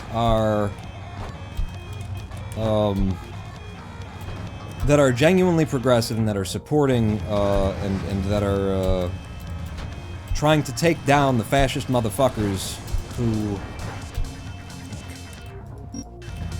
who are trying to oppress human beings based on their sexuality, they gun those down in the fucking street, while claiming that the reason is because they're trying to protect you. They're trying to protect people from the word fag, even if it's used. You know, it's so beautiful is the thing that really, like, pissed me off, is it's such the perfect use, it's such the perfect language way of taking something back and using it. I have literally just taken the language of the oppressor, you know, the diminishing language, and put it into the mouth of a man who is representing the oppressor. And it's like, that's the only way that you'd ever use that word well, right? You know?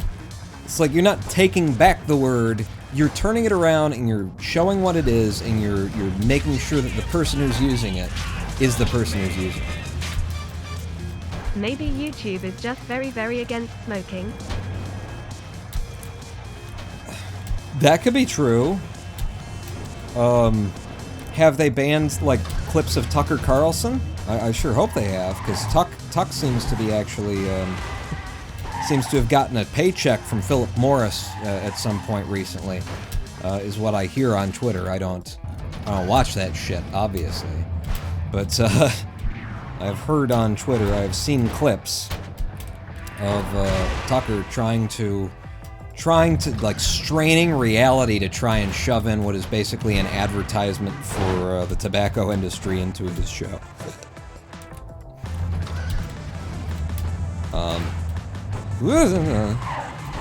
Damn it, I would really like to read chat at this point, because I think I've come to the end of my... I think I came to the end of my story about how YouTube is, you know, shit. Is absolute shit. How the people at YouTube are fucking idiots. They're either idiots or they're malicious. I mean, there's kind of only two ways about it. Given this situation, they're either so fucking retarded that two people who were trained and paid by YouTube can watch the clip and come to the conclusion, oh my god, he said the F word. Not that F word, another F word.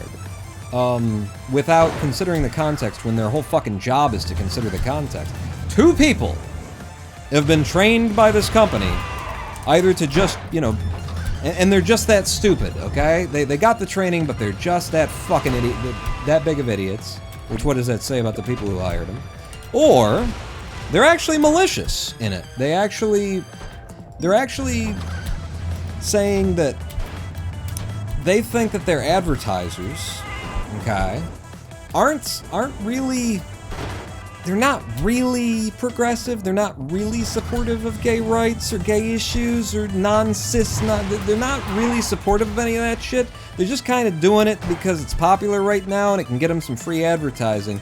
And so, we're pretty sure that they would have no understanding of someone using the word fag the way that I did. They'd just say, oh my god, he said the word fag, make sure our name isn't associated with it, because that's how shallow we are. That's what they're saying about their advertisers, is how I take that, right?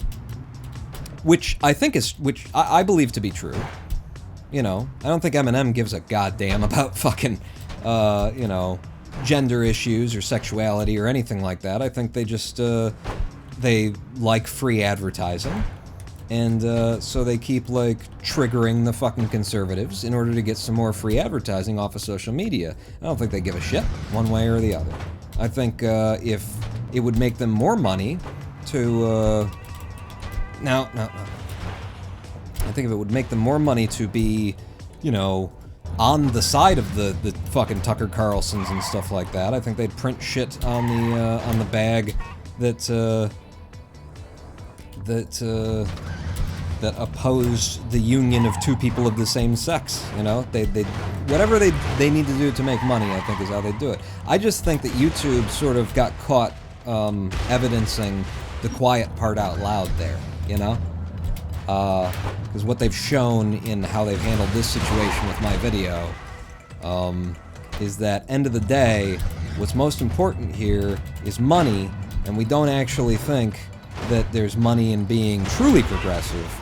We just want to, like, fool people you know, fool gay people into buying our products, basically. We want to make sure that we're not missing out on the gay market, you know, on the gay dollar is the thing. We find it's very popular right now, and our research says that we can make a fucking goddamn, we can make a buck, like an extra buck, a buck that we didn't make yesterday, if we pretend like we give a goddamn about the fags.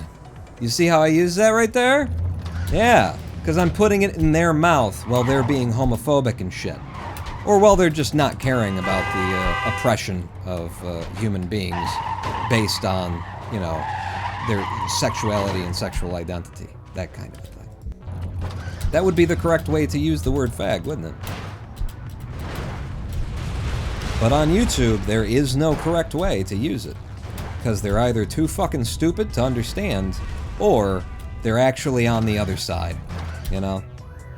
They're actually on the other team. And if it would make them an extra, you know, penny per view in order to burn any non-cis, non-heterosexual person at the stake and broadcast it, they'd be all the fuck on board immediately. You know, they're not supporting anything. In fact, the gay dollar is also, on average, the most fashionable.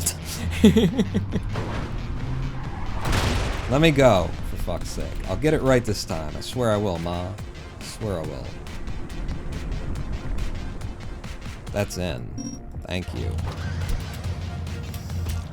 I won't get this right, though. Where are we in the time? I presume we need to start over. I presume this is a reset. We're green as fuck? Shit, I had no idea. I still don't know how far we are ahead. I can just see that there's some green time there. Alright, I'll keep going. I was ready to give it up. This is a good run, and my guess is that, you know, I'm sitting here assuming that it's a bad run, so that's where I am. Uh-oh. Oof, I got past it, though. I'd like to say that that means that I can run a lot better than this, and I'm disappointed with my performance. Why would you like to say that? Well, because it means that I can run a lot better than this. Well, heh. Wow, I get some of the worst goddamn luck on these sci-fi levels, don't I? Right,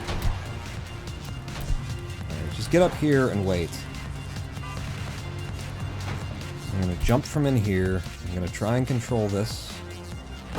Very nice. Land a dead center and out. 876. This is the time where the speedrun's supposed to get serious. I think that's one of my main problems with my speedrun, is that I get on a good rant, and the rant kind of carries me all the way through the beginning of the speedrun, and I just don't have to think about the speedrun while I'm doing it, because I'm ranting. But then, problem turns into, I get to the end, and I'm still ranting, and this is the hard part where I have time to protect, and I need to pay fucking attention. Nearly a minute ahead, says Lava Lamp. Wow, okay.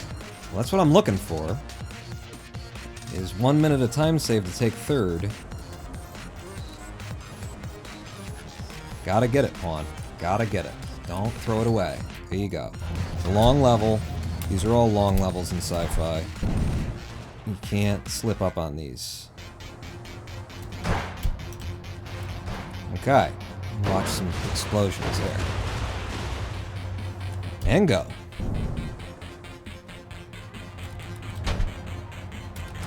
Okay, more explosions.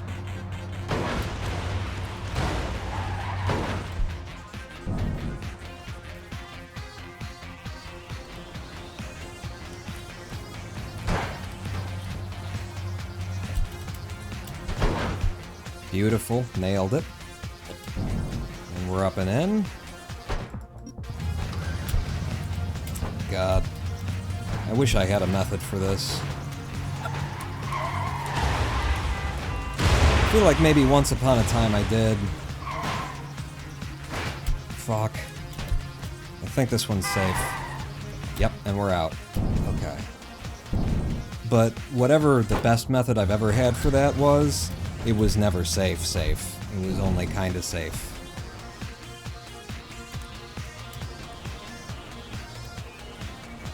Okay. And the other way. Looking good. Yes, sir. And into World 8.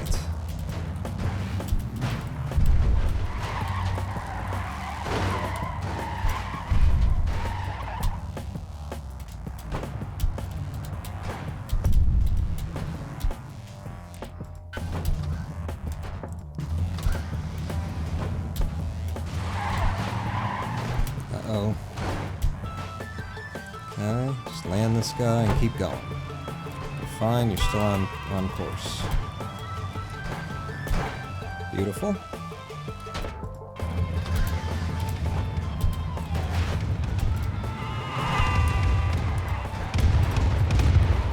Okay, land the second one.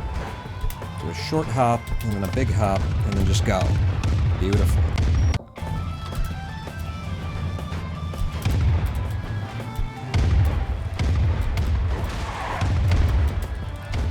I'm gonna wait here, and then I'm gonna go straight to goal. 8-6. Ooh, that was a lot of subs. Thank you to whomever that was.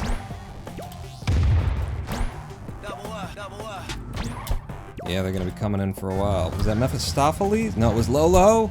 I don't know. I don't know. I can't look. I can't look. I gotta wait.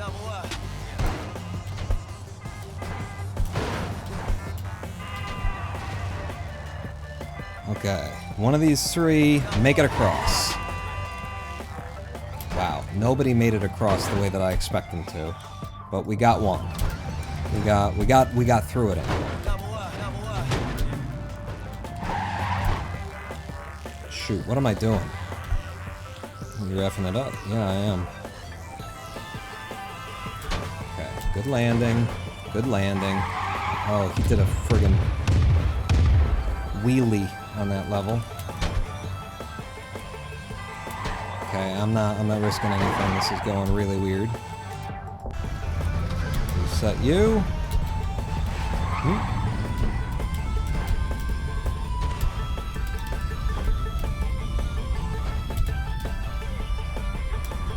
Beautiful. 8-10.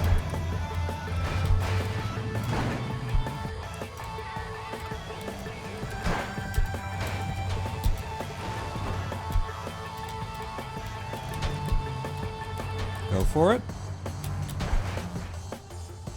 I got it.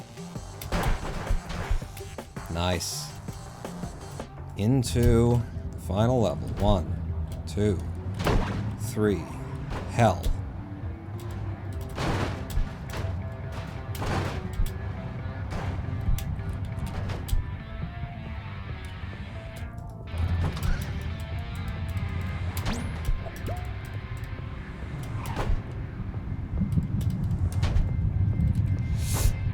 Oh! That's fine. Fucking goddamn it! I should just stop going for this method. He says, and then does not stop going for the method. Alright.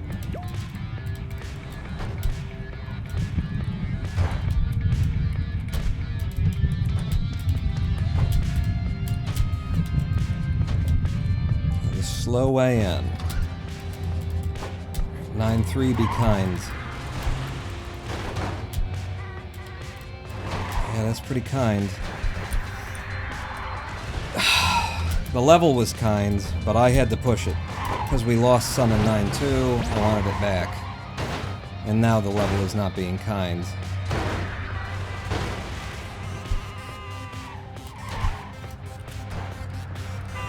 Just wait. Put it all back in the last world, man. That's the worst run. You bring a ton of time through and just leave it all on the table. Trying to get out of the last couple of levels. 1, 2, 3, go.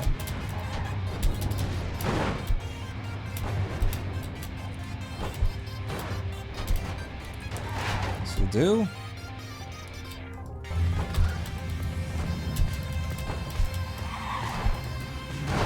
I got a ton of time on the last level, too. You know? 9-10! Oh, shit. Yep, I'm gonna need a kick. This is gonna be the longest version of this level I've ever done. I gotta do every single truck. The lava might even get me. Okay. 9-7.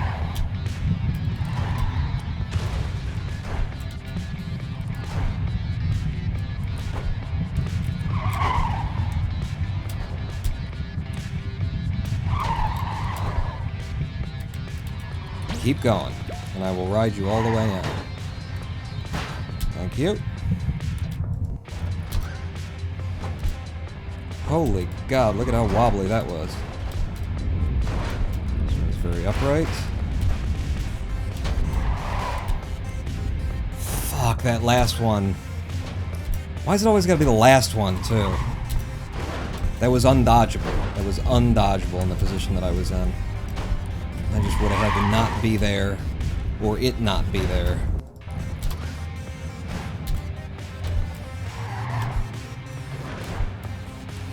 Alright, take your time. No hurry.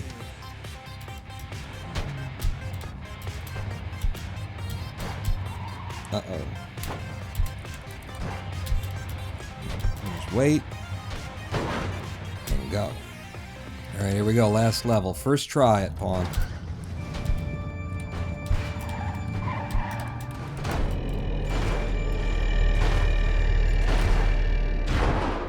Damn it, I'm late. Do it again.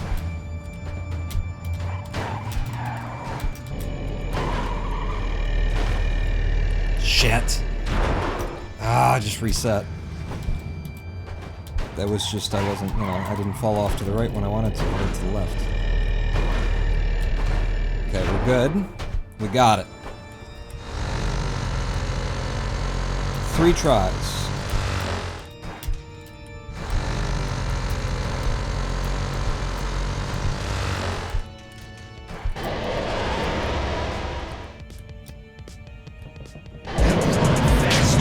Oh! Fuck. Fuck, that was tough. I bled so much goddamn time. It was 1 mock with the sub drop. Thank you so much, 1 mock. Oh, for the subscriptions during the run of my brand new PB. Whew. God, that was fucking tough.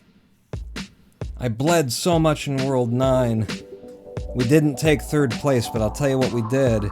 We pushed HDDN to 5th place. I finally did it. That's 4th rank. HDDN for 5 goddamn years has been sitting on the leaderboards above me. He was already there for a year when I got there. For 4 years, I've been looking at HDDN's ass cheeks. And today, get thee behind me, HDDN. I took 4th rank from you.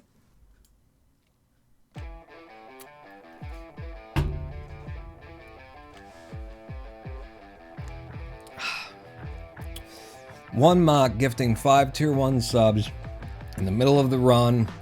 Welcome to the Big Dick Club.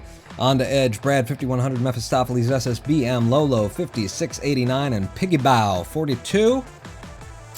Thank you again. 1 mock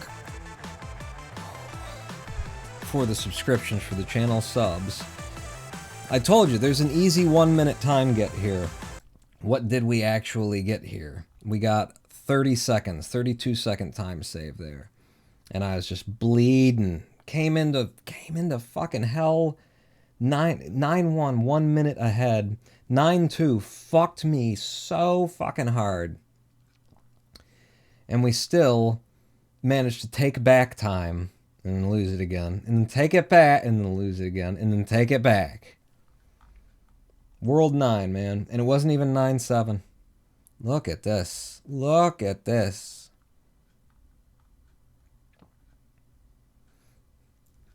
Yeah, I think there's another... Well, there's a whole nother minute here that's easy time save. Whole nother minute. Because my conjecture after the last PB, which was the last time we ran, was that there was about 1.5 minutes worth of easy time save here, and I picked up half of that minute. There's still a minute on the table. to be chewed on. This is beautiful. I'm loving this. And I did 6-1, apparently very quickly. Did I do the method, is my question. 105.6 and then 106.1. No, if I would have done the method, I would have saved 2 or 3 seconds. So I must not have actually went in full at it. By the end of World 6, I was walking out 1 minute, 18 seconds. This is going to be nasty to run against, I think. This run is going to be... because all of the time losses is right at the end, you know? Not all of it, but a lot of it. Didn't take long to come back, derust, and get a new PB. No, and this is a real PB. Like the last PB was 10, 12 seconds, something like that, and it just dropped out of the hat. But this is now, I think, 40, 45 seconds down from what my time is on the leaderboard. In fact, let's have a look. It's about the time we do that kind of thing. So, noAbility, no pause skips. Here's our leaderboard. There I am on the leaderboard right now, 5th place, 23 minutes, 56 seconds. 3 years ago is when I did that, on the 9th of November, 2019. HDDN has a 23:32. Triximix has that 22:53 that I'm gunning for right now. And we just put up a 23:15, so we've got HDDN slot. Finally, HDDN is actually in the credits. If you, in the credits of the game, if you would have, if you noticed there when the credits roll, HDDN was actually a, tester on the Clustertruck team. So no surprise that they would have been able to get in here early and grab a. What was, I think when I came to the leaderboards, HDDN might have been top rank. I think that might have been the world record here. My sum of best is 86 seconds faster than Wolfie's time. Oh, we're getting there too. We're pushing that down. My old sum of best and my old splits is less than 19 minutes. It's 18 something, I think. So we've got more time to save, per level kind of a thing. We can push that sum of best down even further. Let's flip this over and see what it is in real time. 24 minutes and 11 seconds. We saved a lot less time by real time, apparently. 24 minutes and 11 seconds. I do still beat HDDN. I've got 4th for real in all of the ways.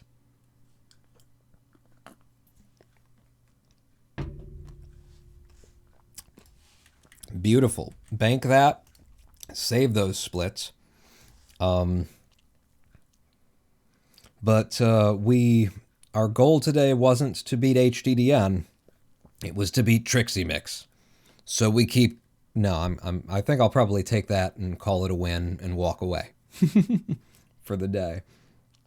So you don't call him hidden? I have never called him hidden. I've always said HDDN. I don't know. I like the phonetics of HDDN. HDDN. DDN. It's like you get the DD in there.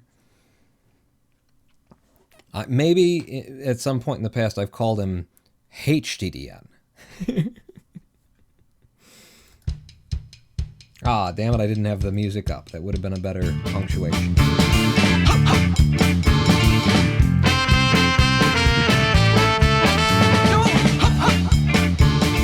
There's the button. I am the Ronin Pawn. Yeah.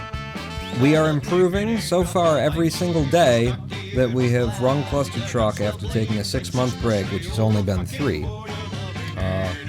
We are getting better and better and better. As of right now, I've taken a new rank on the leaderboards, when it gets submitted, and then 2 years from now when someone actually gets around to verifying it. By the way, I'm where does it say that anymore? I'm one of the guys who runs the leaderboard. So I'm not criticizing people who I'm not.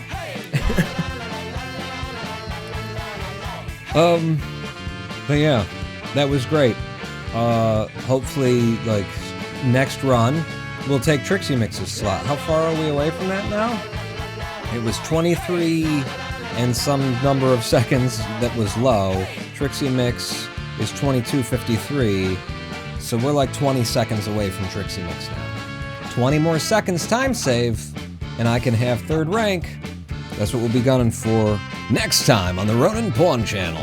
I'll see you there. On out!